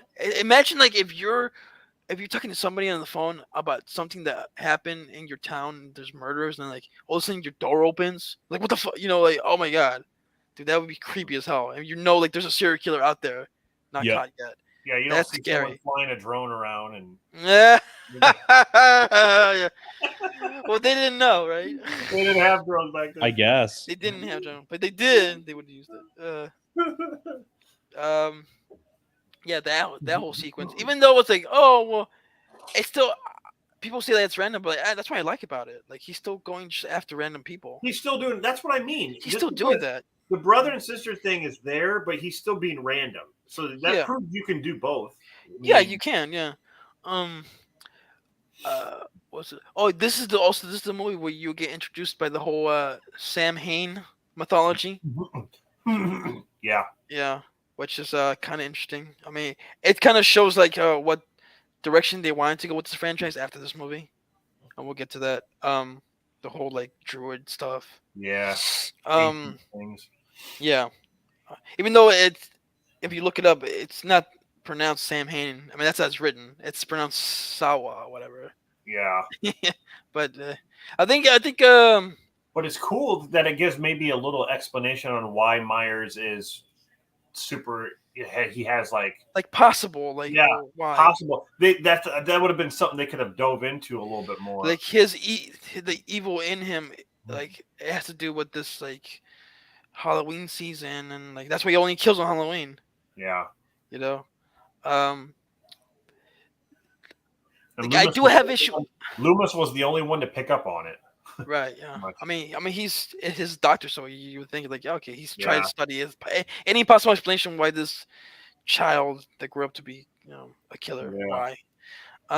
I do agree that Laurie Strode's role in this is limited. It's not my favorite because she doesn't really do much. I mean, I prefer her in the first one. Yeah. Mm-hmm. I agree with that. I will say, like, I do like the brother sister angle. I've always liked it. But when you see this movie, it kind of does come out of nowhere. I'm not gonna lie. Well, it's Because a twist. all of It's us, a I know it's a twist, but all of a sudden, like, Jamie's having these nightmares that she visited Michael in the hospital. Like, when did this happen? And her mom was like, "I'm not your mother." Like, like what? Like, what? It just like, and Carpenter has gone on record saying like he wrote this script when he was drunk, trying to come up with ideas. And it shows a bit. It does. Still a But pretty damn good movie. I felt it. The family angle evolved better as the movies went along. So family Yeah. is forever. With part 4, I think it was a little more organically better. Family is forever. Is that what you're saying? Family is forever. Well, it was Curious. until that Danny McBride clown threw that out the window. I got friends. I have family. Mhm. I haven't worked out in years. Yeah. And another scene that always creeped me out. It has nothing to do with like Michael Myers killing somebody. It's the scene where that nurse is talking about how she knows somebody that claims that saw Michael Yeah. yesterday. Like that creeped me the fuck. Like that's another thing. Like imagine yourself like, oh, there's a serial killer out there, or got caught, and then you thinking like, oh, I think I saw him the other day. That's creepy, man. Yeah. That's I not love thought. when the nurse is trying to get Loomis to like she's like, oh, come outside, like to go into the car, like Right. a whole trickery Yeah, like he has to go back to the for the institution. institution, like Yeah. court orders or whatever. And like I kind of he sort of kidnaps that one cop. Like, okay, you have to go back to Haddonfield. Yeah. Loomis is. A lot of people say he's crazy. Like, yeah, maybe, but if you have to deal with Crazy a like a patient, fox. Michael Myers, Simpsons reference. Like if you have to deal with Michael Myers a lot throughout the years, you would probably go crazy to yourself too. Like I like how he No, crazy. any chance Eh? any chance he gets to find Michael, he just goes. He does it. Like, okay, Because Waiting no for one has the beliefs. No one really believes that Michael's really that way, like Right. or that someone could be like that. Like Loomis knows, like yeah, he knows. He warned him, and like, look what happened. People got killed in the first movie. He's in Haddonfield. That's another thing. Like, Got him. it kind of irritates me, like when like Sheriff Brackett blamed him, like after Annie dies, and like, dude, he warned you throughout the whole movie in the first movie. Yeah, like he this knows. is your fault, Brackett. Yeah, they all should feel stupid. Yeah, but like, oh, you let him out. Like, no, he didn't. It's He a tried dog. to keep him in. He got hungry. Yeah. He got hungry. But like I said, like the finale with the fire and the explosion, that was really good. The only thing that's still confusing to this day, like, did Lance guess as Jimmy, did he die? Because they never. They don't clarify. They don't really. Yeah, it's. I Not know really they clear. clarified it in the TV version. He's alive. Right. But And the theatrical, yeah, I remember reading trivia on that. yeah, it's just like Paul in Friday 13th Part 2. It's like, oh, is he dead? Is he not? I don't know. Yeah, just couldn't really. decide. I always felt like he's the father of Jamie in Part 4, because his name in this movie is Jimmy Lloyd, and her last name is Jamie Lloyd. So I guess he survived Huh. and knocked up Lori. Yeah. Ha! Yeah, and he's stalking her throughout the whole movie. He keeps going to her room like, "Hey, let's talk." How about that Coke? Yeah, let's do. It was the '80s, it was like Coke was so popular back then. Yeah. There's this. I don't know if you guys seen this. There's this meme that goes on like in Halloween 2, like a Lori store gets stalked all night by this one guy. Oh, and also Michael Myers tries to kill her. Yeah. The whole hot tub scene it's reminiscent of like a Friday 13th movie. Yeah, because that was as soon as a woman gets naked and they're doing the nasty.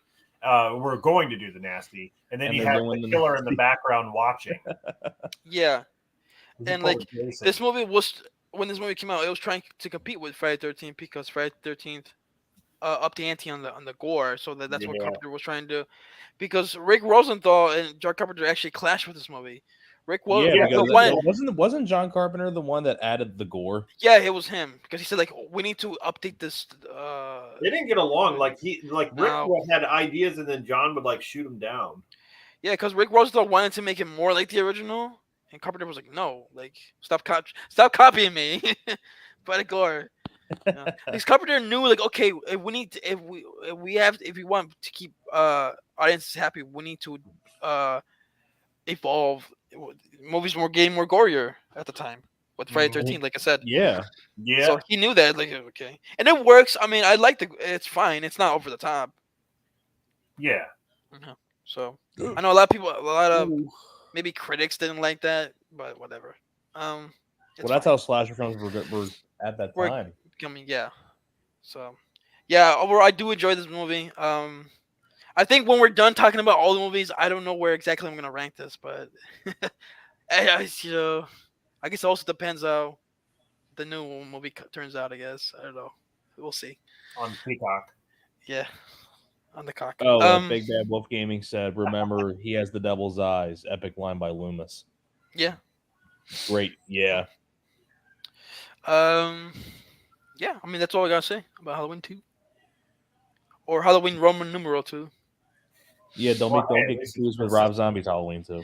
This is I like how these old sequels had Roman numerals. It taught me Roman numerals. Yeah. These movies are educational. Then they screw it up by not putting the number. Yeah, no, right? Stick with the Roman numerals. It was educational. It's so easy. Just do it. Yeah. I mean, it's two eyes right there. Like, come on. Yeah. Anyway, anyone else got anything else to say about Halloween 2? Nope. No. Okay, other than that cop at the end was stupid. Loomis said, "Don't touch him." He's still breathing. Oh no! I know. Told you, warned you twice. Isn't it funny? I just want to make this comparison. This movie is directed by Rick.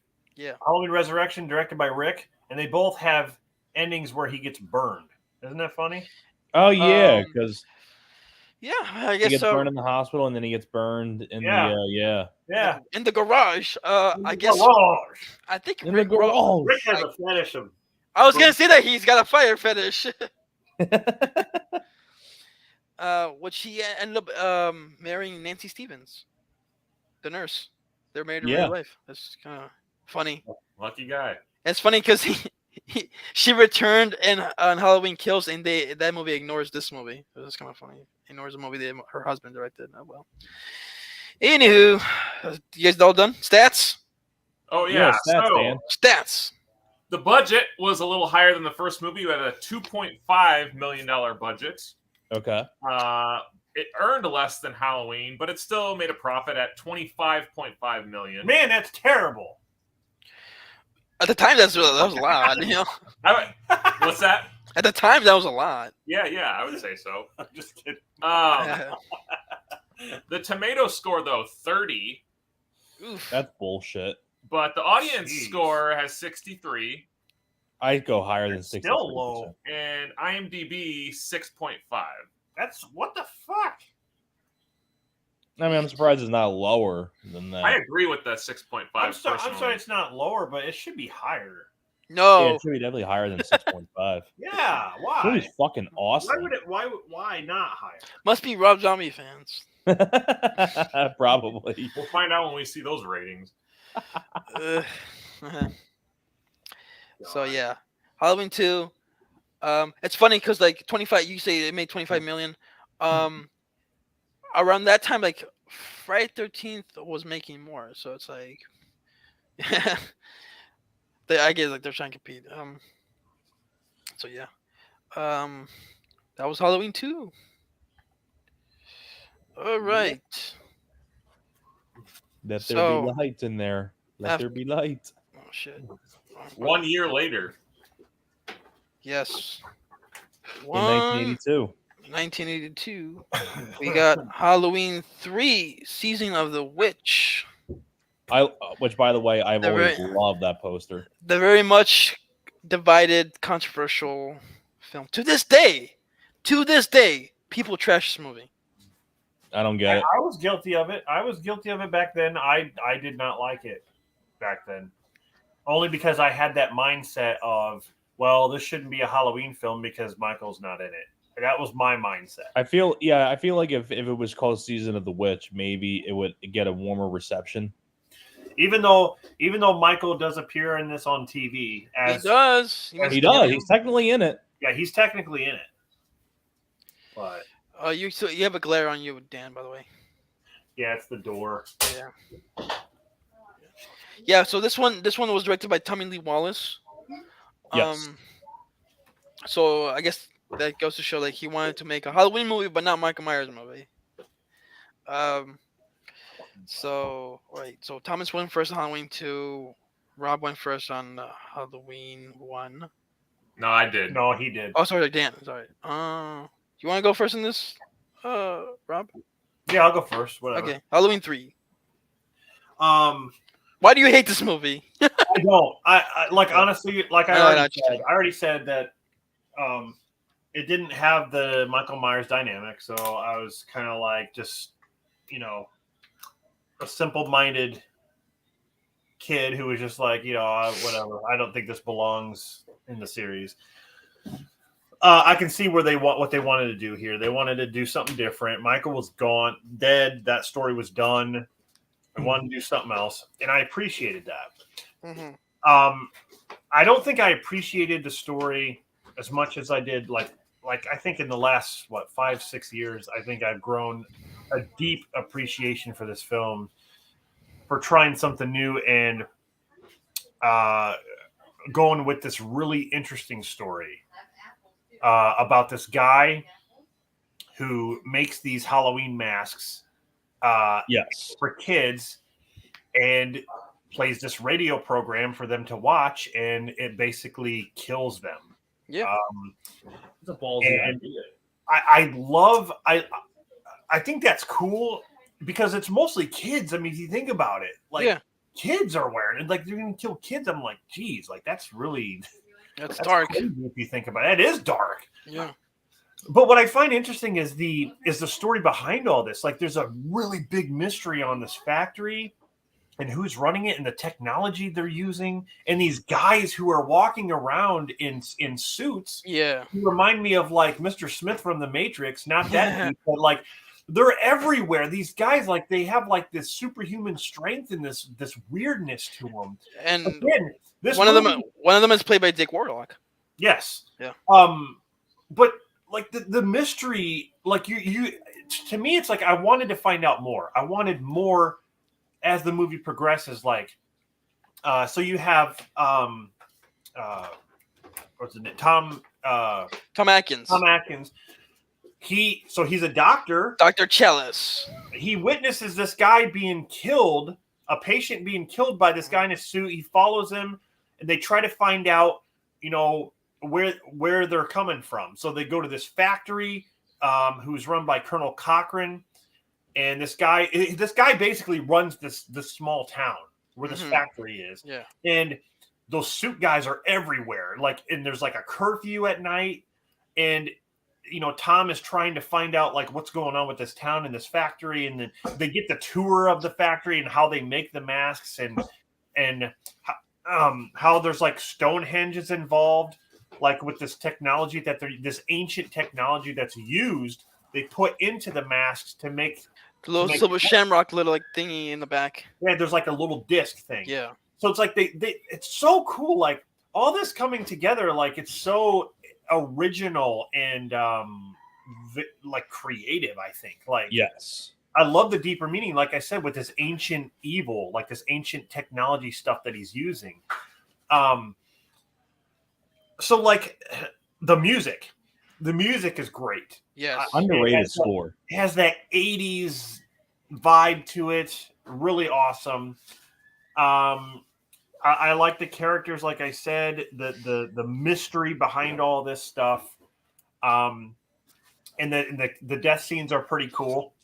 I like the one kid who gets. They're really graphic when you look at them he has now. The snakes coming out, and there's like maggots and like all this stuff coming out of his crickets mouth. and all that else. Yeah, bugs. But I've already talked to Alex about this, and I think I mentioned to Thomas too about Ellie. Yes. Was Ellie an android, or was she not at first, because in my mind, I'm thinking she wasn't, only because she had more emotions.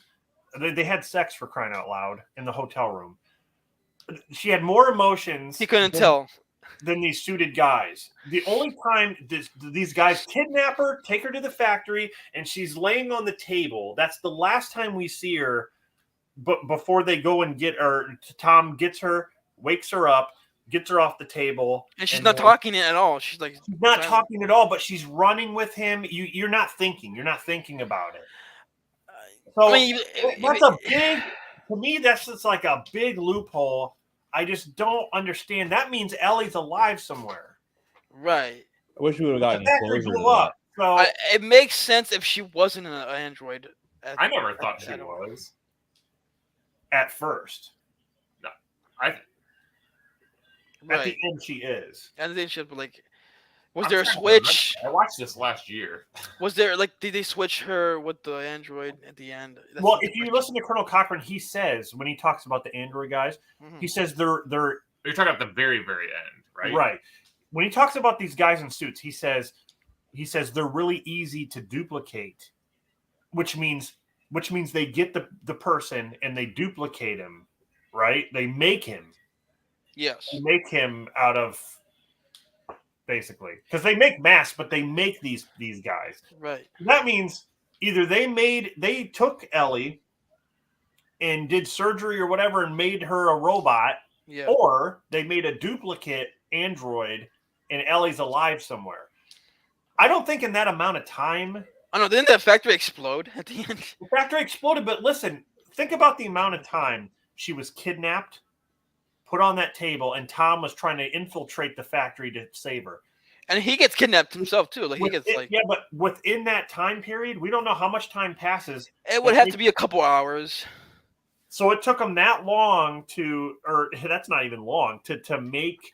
Or maybe they already had her android from before, because they know that's what I mean. Like, they knew who she was, because the guy they kill in the hospital, that's her father. Well, she says that's her father. Well, with the technology they have, I guess it wouldn't be unrealistic for them to be able to do it quickly. If you think about how many of those guys there were in the suits, there were a lot. Yeah. They were all over the town. So maybe they can produce them quickly. But again, does that mean Ellie is alive? Because the factory blew up, she'd be in the factory. Let's leave that question to the chat. If people watching, like, do you think Ellie is alive, and do you think she was an android the whole time?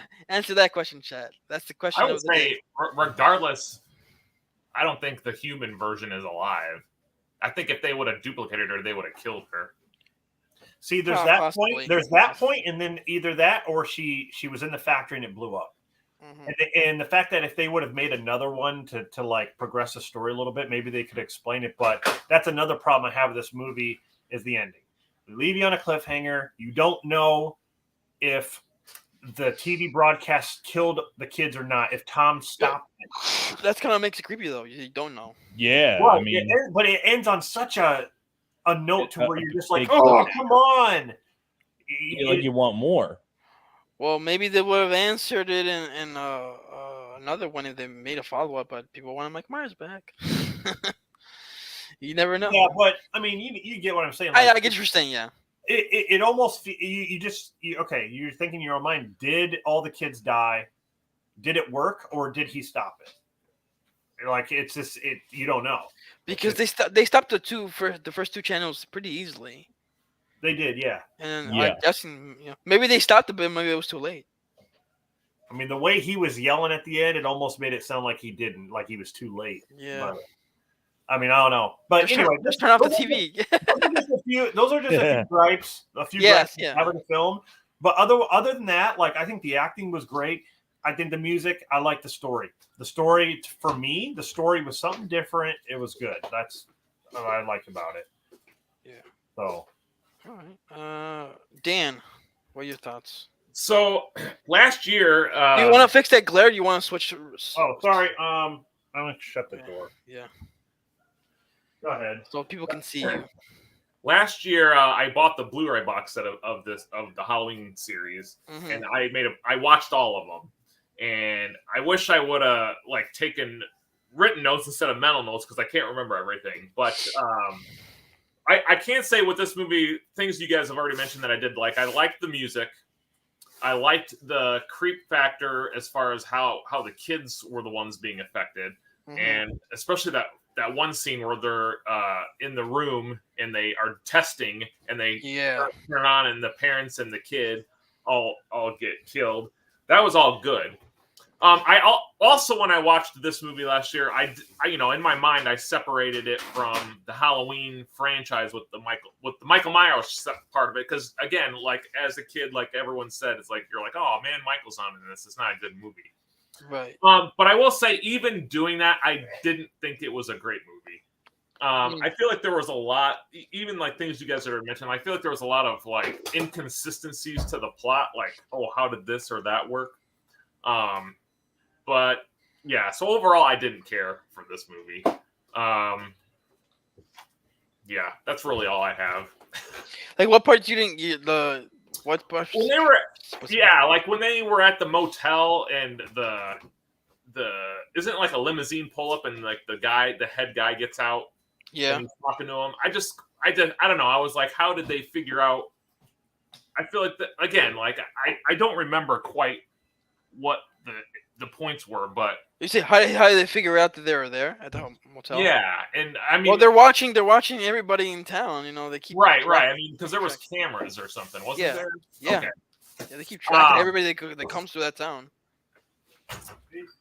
I mean, they're like a cult. Right. It's like, I just personally, I didn't really think it was that great of a movie. Okay. We finally got our first hater of Halloween 3, Dan. Oh, so you didn't care for it, huh? No, I was saying I watched it last year, and watching it from a perspective of it not being with the Michael Myers character, and I just didn't care for it. I mean, I liked some of the horror elements, like I said. The music was good. I just didn't think it was a very well put together film, I guess is the best way to put it. Okay, I'll go next on this one. I don't want to throw you under the bus, Dan, but like, it's more like people who hate this movie. Like they hate. I never heard one person say I hate this movie, and then not mention the Michael Myers thing. Like they always bring that up. Like that's the main gripe, and that is. I mean, maybe at the time, it makes sense. Like, okay, you were tricked into. Well, it's Halloween 3. But it's like now, it's like.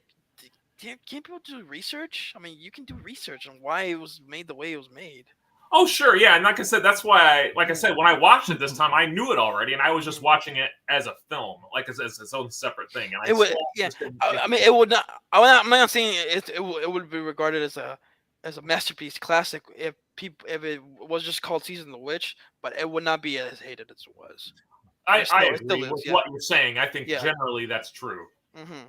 Because even people who are fans of Halloween, of the Halloween franchise, they say like, "Oh, I don't like the third one. Like that's the one I don't like because no Michael Myers."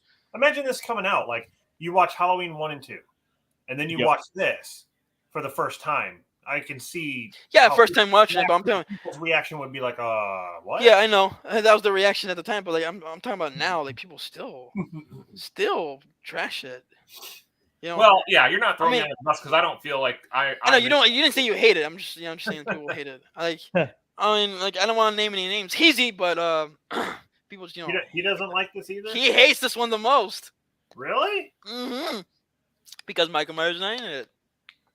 I mean, he tries to justify saying like, "Oh, it's this." No, it's because Michael Myers is not in it. That's an unfair justification for a movie for sure. Like, I don't like it because the character isn't in it. Well, it's not related to Michael, so.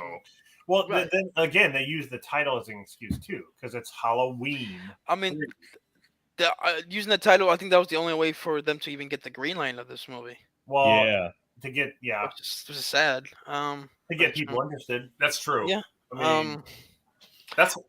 I feel like it was one of those movies where it was bound to fail because I feel like the producers were like, we got to put Halloween in the title to get people in the theater. Well, you actually screwed yourself. And it came out a year right after Halloween too. Right. So that's maybe that wasn't the best choice.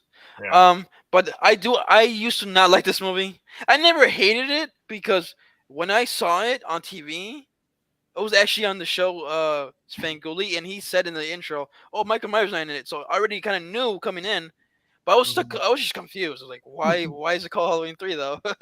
Oh, you're talking about Svengoolie? Yes, He's awesome. yeah. Yeah, So they like, really shouldn't have put in the scenes where it was like, oh, watch, where Halloween was a movie in the movie. but I like that though. I feel like, again, though, that was the reason they did that was to be like, oh, we want people to come see this movie. So it was like they were using the Michael Myers as a crutch. A bit. I mean, Sort like, of it's kind of to pay homage to the films too. yeah. But I like how it's a little nod because this is part of the franchise in a way. Like, okay, it's part of the box set and everything. Yeah, a little nod to the original Halloween, on TV. This movie should have been called Silver Shamrock. Oh yeah, you can't call it Shiver Shamrock. I like that song. That song, yes.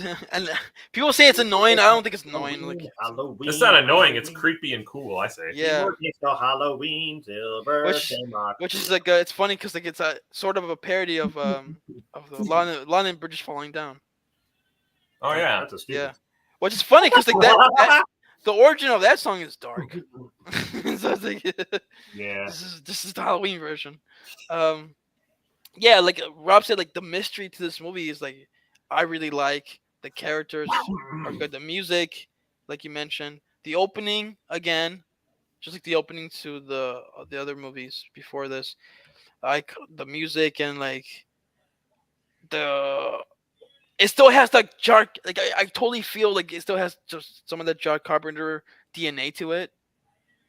Like when I see the opening in the gas station, the guy getting chased, like I feel like I'm still watching a Carpenter film. It almost Like- has a sci-fi-ish film or Yeah. sci-fi-ish theme too. Yeah, definitely. And it's it's funny. It's like it's not the mask that kills the kids. It's the Silver Shamrock The thing. disc.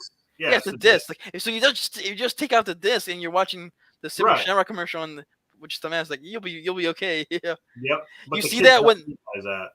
Yeah, no, you see that when that lady's like messing with it and then she breaks it and it kills Yeah. her. Yep. That's a graphic death, man. Like damn. Great practical effects there. But I love the fact that they have like the ancient Stonehenge, like they have the little fragments. That's what really makes it Right. work. Like that's cool. Like that's Stonehenge is obviously a real relic, Right. a real. I'll be right there, guys. Give me 1 second. Okay. It's Like, like how they adapted that. That scene is kind of funny when that lady's getting killed. Like in the next room, Dr. Chalice and Ellie are having sex, and I'm like, "Did you hear something?" Nah. That's just really funny. Because the lady that's getting killed, that's actually Tom Atkins' real life wife. That makes it even funnier. Did you think that Ellie and Hit, like the relationship kind of went too fast? Like they got the hotel room. They got the hotel room, and there wasn't really any like romance before that until He just wanted to get laid. That's what I'm talking about. Yeah, though. but Like, I felt like it was bad. It was written bad. Listen. She was the one who made the first move because if you remember, she was on the bed and he goes, well, how would you like me? He's like, I'll sleep on the floor or the whatever. The couch. Yeah. He's like, he's like, well, where do you prefer? And she's like, she says something. She's like, well, I think the question is, where would you like to sleep? Like turning to him, being like, you can see it's okay. You can sleep here. Right. Sleep here. Yeah, it's like she was. I don't know. I thought I was watching an adult film right there. Well, it is an adult film. It's rated R. Can't have Halloween without boobies. Right. Yeah. Uh-huh. But I see what you mean. Yeah, it's kind of like it's just kind of thrown in there. Yeah. I think that's just part of Tom Atkins' contract because he kind of does the same thing in The Fog. He hooks up with Jimmy Lee Curtis.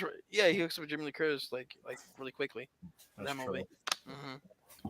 That's another fun fact. You hear Jimmy Lee Curtis' voice in this movie. She's the voiceover thing about the curfew in the town. That's her. Oh yes, the curfew. Yeah. And Nancy Loomis, who played Annie, she plays the ex-wife of Dr. Chalice. But you know what's like? They're trying to make her look old. It's like obviously she's not that all the time. Sounds like you hate the movie. I'm just nitpicky. That's another funny scene when he comes to visit his kids. Like he buys them like really crappy Halloween mask and like, oh, mom already bought us masks. Like, wow, really? I think the tour is pretty cool. Like when they go and see how the masks are made and like Yeah. like that's pretty neat. How come it's only like 3 masks though? It's like the witch, the pumpkin, and the skull.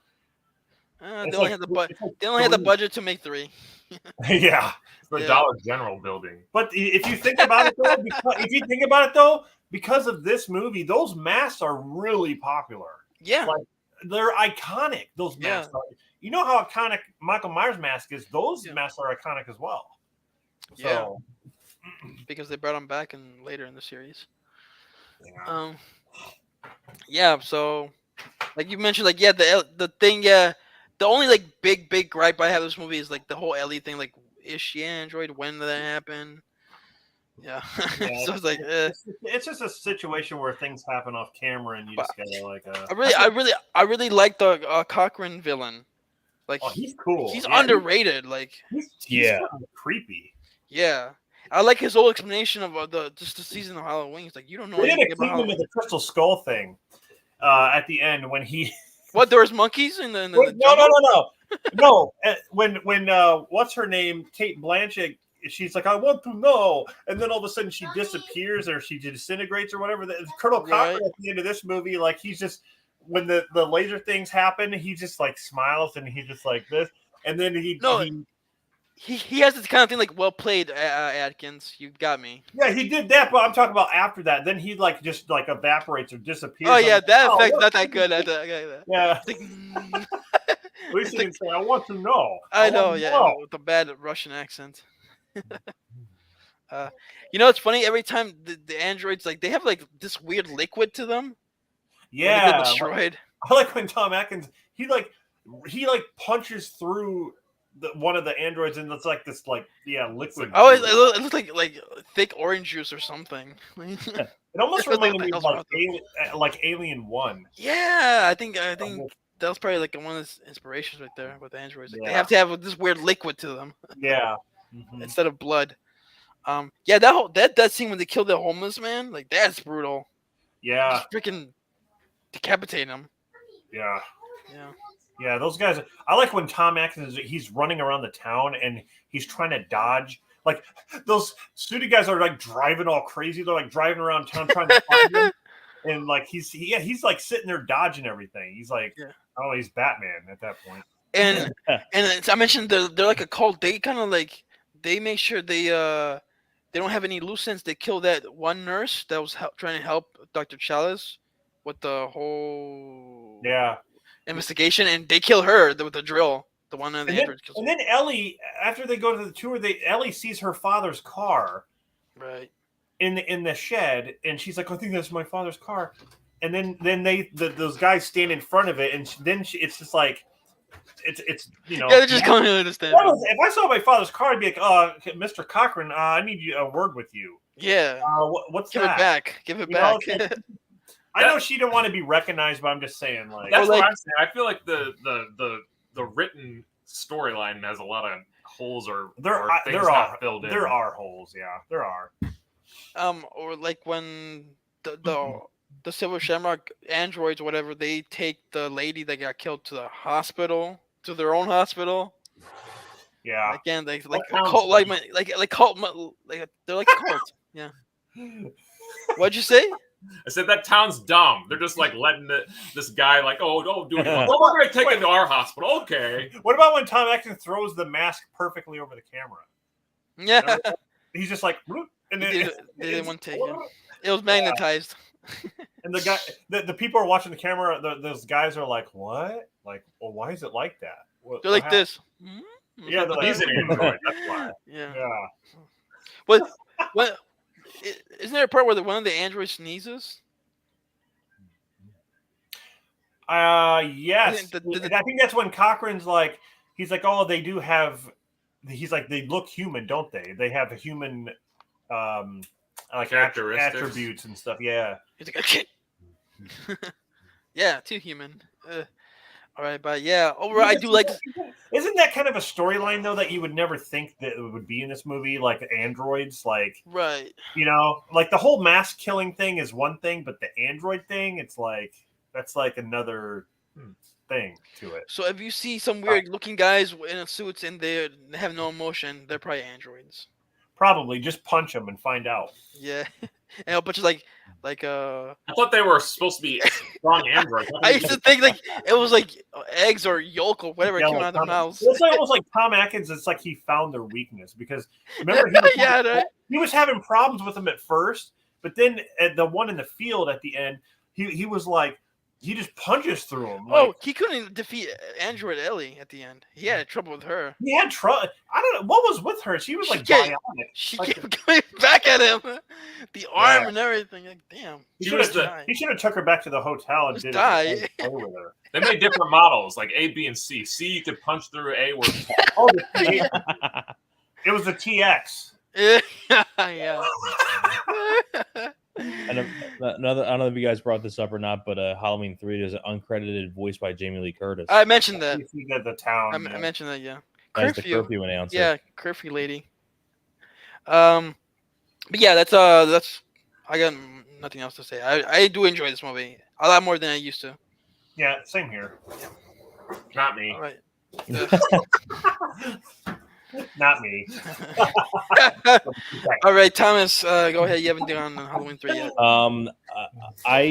It was kind of funny. Like I never really saw Halloween 3 until I was much older. Like I've heard like a lot of the controversy surrounding it about the whole not having Michael Myers in it, and like I heard all about the controversy. Like, but I didn't see it, like I said, until I was much older. What's your first reaction to it? I think I first saw this movie when I was in high school. Were you pissed off? No, because I already kind of knew what I was getting into because I heard there was no Michael Myers in it. Because I already knew what I was getting myself into. Like I knew it was about like these masks on the TV, and so I kind of you had the fortune of knowing a little bit. Yeah, fortunately, I had a little bit of knowledge going in what I was expecting, and my first reaction was like, I thoroughly enjoyed the film as like a standalone sort of like movie that wasn't really a Halloween movie. I kind of just thought like, I tuned this out as a Halloween movie and like just think of it as like a straightforward like just Halloween like spooky. It is a Halloween movie. It's just not a Michael Myers movie. Well, I was like, it's like as a Halloween like spooky like tale. Like I think it's a very solid one. It helps a lot when you have a capable lead actor in Tom Atkins. I mean, Tom Atkins is a great character actor, whether it be like Maniac Cop or Lethal Weapon or Tom Atkins is a man, and if you hate Halloween 3, he'll kick your ass.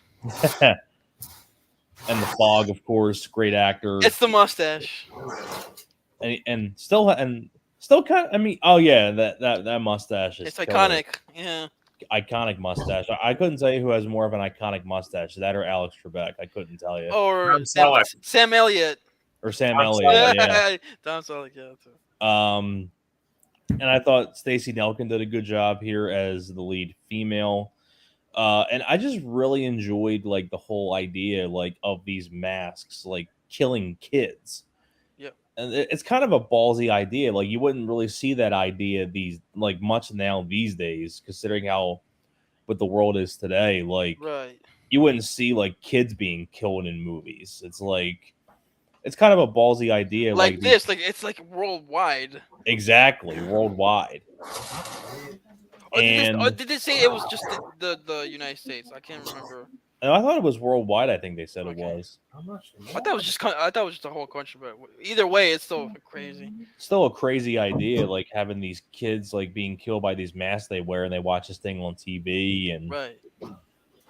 I'm sorry. That's another thing. Like the whole like commercialism propaganda. These companies suck kids on, That's pretty much what Sinbad was talking about in Jingle All the Way. Pretty like much, that. yeah. You like that, yeah. I was actually thinking of that too. Like Jingle All the Way was kind of like commercial propaganda as well. I mean, like the Halloween season, every season, pretty much, especially Christmas, but Halloween 2 has been commercialized. And I thought Tommy Lee Wallace did a great job directing the movie. Mm-hmm. because this is before he had It from in 1990. Oh yeah, he did direct to that. And I forget. I agree with you guys. The musical score in this is awesome. The musical score in this is great. It's underrated. And I agree with you about Colonel Cochran being a good villain because I think he's one of the more underrated like villains in a horror movie, not just like in the Halloween franchise, but like, you know. Well, he's much better than Dr. Wen. Well, Halloween franchise because it's not really a Halloween movie. But like just like in horror films in general, like I think Colonel Cochran's great, and I agree that like I wish we would have gotten another one of these because, like Rob said, like it ends on a big cliffhanger with the character of Ellie. I would love it if they did it now. This whole anthology. I think they could do it now. They're gonna bury this movie, though. I mean, generally, no. I mean, only as a select few would. Personally, that's what I would love to see. Yeah, like story wise, I want to see something different. Like, you know, I don't think they should call it. I wonder what they would call it though. Like, would you say? I mean, would you want to see like a Halloween movie that takes place in the Michael Myers universe, but it's not Michael Myers as the killer? It's just this kind of story, but they exist. It could be because in this storyline that's fake. I know, but like now, if you were wanting to watch something like no, I want to see it on its own. Like I want to see. I would like to see a continuation of something like this. Yeah. Okay. At the beginning, of the movie, they just recap this and it's like, okay, they stopped it.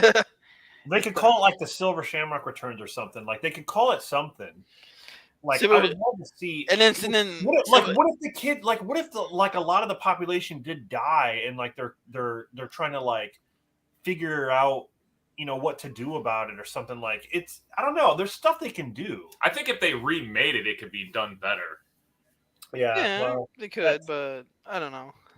They made another one. They could just kind of seal. I feel like they should. I mean, it should be about the Halloween season, but like, yeah, go make it about goblins and witches and all that stuff. I don't know. Kind of like, kind of like Ernest Scare Stupid, but actually good. Like maybe Silver Shamrock. Maybe Silver Shamrock is bigger than we know. Like maybe it's not just that factory. Maybe it's ancient. Overseas, there's like a bigger corporation involved. Yeah, they can do. There's stuff they can do. But no, we want Michael Myers all the time. Well, I would rather have Michael, but I know, but like, take a break, Michael. I think I like these creative stories. Like I like. That's what I want to see is more creativeness. I feel like everything today is just like remakes and remakes after remake after remake after remake. Get your shit together. All right. Thomas, you got more else to say about Halloween? I pretty much summed up everything I needed to say about Halloween 3 because you guys pretty much laid out all the good stuff. You and Alex, Rob and Alex, I should say, like not Dan. Ooh, that's harsh, savage. Oh man, that's all right. But you guys pretty much laid out all the stuff that I would have said. I like your opinion, not your opinion. Yeah, Dan sucks. Oh man. I wouldn't say that. I wouldn't say that if I were you. I've seen him in real life. He's big. He'll kick your ass. I'm just saying. I'm sure Dan can kick my ass very easily. I'm very. Sure I will pay to see that. I'm just kidding. Of course you would. I'm just kidding. But yeah, Halloween 3 is an underrated treasure. It's an underrated gem. I will admit it's underrated. Yes. Yeah, I agree with it's the most underrated of this franchise. Yeah, I can say that. Yeah. Right. Because he still gets the I guess. No, stone cold facts. All right. Stats. I met Ralph Macchio. I saw that. Okay, so what? He was just showing me something. Okay. Okay, Halloween 3. So it came out a year after Halloween 2, and it had the same budget, $2.5 million. So it had the same budget, but it made less than Halloween 2. Halloween 2 made $25.5 million. This movie made $14.4 million, which is still made money, but a lot less. Yeah, not as successful. So, but But how about this? But the critic score is higher than Halloween 2 at 47. Wow. Wow. Wow. Wow. Love. There's some love in the air, I feel. Critic. Love is in the Good air. job, critics. Good. You know you fucking bash Halloween. Yeah, I know, right? Yeah. But the audience score was not as forgiving. They hold a 28. Well, they can all die. Haters. Fuck them people. They can all wear the silver shamrock mask to see what happens. Yeah. Fuck them Stay people. tuned. The broadcast. IMDb score 5.1. Yeah, it is low. It's I think not- it used. I think it used to be lower than that. it used to be years like a ago. 4.8 for a while. Bunch of dicks. Yeah. Or no, I think it used Bunch to of be dick like I think it used to be a warlocks. 3.2. No, I think it used to be in the threes for a while. Like Yeah, I 3.9 remember or I that. do. I something. think it was in the threes. Yeah. See, like it's gotten low. And that's what I give it, a 3. Screw Out of you, five. man.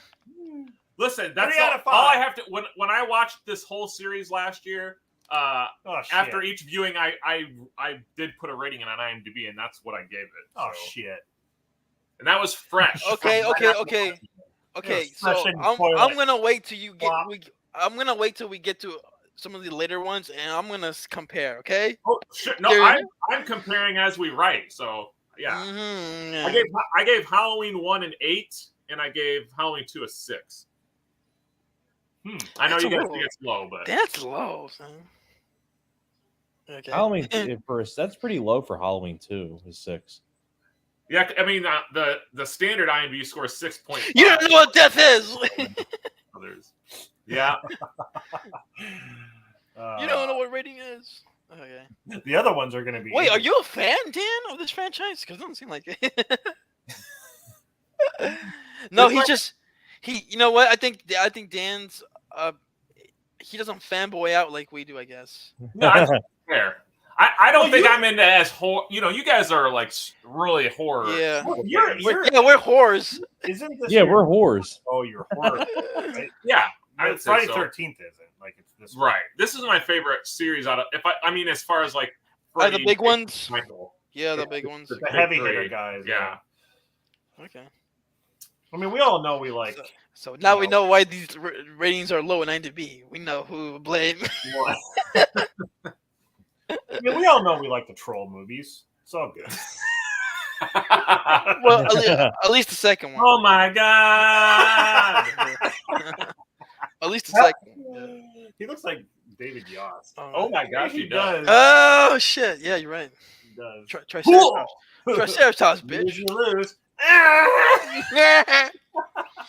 Power Ranger show coming soon. Oh yeah. No. Did you say Troll 2 show Every coming episode. soon? He said Power Ranger show coming soon. Oh. Because he said that oh my guy kid from Troll 2 looks like Billy the Blue Ranger. Oh, he does. Yeah. Kind of, From the yes. original Power Rangers. Yeah. That was grape jelly. You lose. Nasty. Yummy. Just throw it in their fucking faces. Oh yeah. Oh man. All right, that was our the first 3 Halloween movies. Hope Yep, you that guys was the enjoy- first 3. Hope you guys enjoyed the chat. We will come back next time. We will cover the Thorn Yeah, we want series. to thank Fork, Big Fork Bad Bad Wolf Six Gaming, Chucky Doll. Yeah, Yeah. thank all you guys for coming. Thank you. in. Yeah, and again, like the stream, subscribe to these guys: Rocky Balboa 101, aka Dan, and Rob, aka Movie Review Time, and Thomas, aka Horror Fan 30. So yeah, the next stream is going to be Halloween 4, 5 and Halloween 6. 5, and then And, the curse. The Curse. So, yeah. And then what's the next one? What's that? What's the next one? H2O and Resurrection, and then the Rob Zombie movies. Yeah, that's later. Yeah. That's later in the month. That's later in the month. Yeah. Oh yeah, the Rob Zombie one, the good ones, finally, right? Wait, so we're dedicating Fuck a Rob stream Zombie. to the Rob Zombie ones? What the hell's wrong with us? You don't Wait, want to do that. Wait, is it going to be part 7 and 8 only, and then Rob No. Zombie? Part 7, 8, and the Rob Zombie ones. Okay. I think. Oh I yeah, think then after that will be the Rob Zombie one, we Blumhouse should Halloween. Take at least 10 seconds to talk about it, and then we're done. That's what it Yeah. deserves. That's Just what go like. That's what it deserves. It sucks. Move on. Loser. Yeah. Move on. Thank God. Right. Yeah. All right. Till next time. Bye. Oh, synthesizer.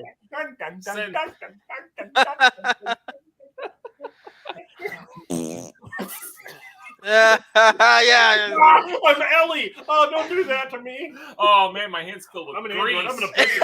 Yes. I'm gonna break All right. it. Have a happy October.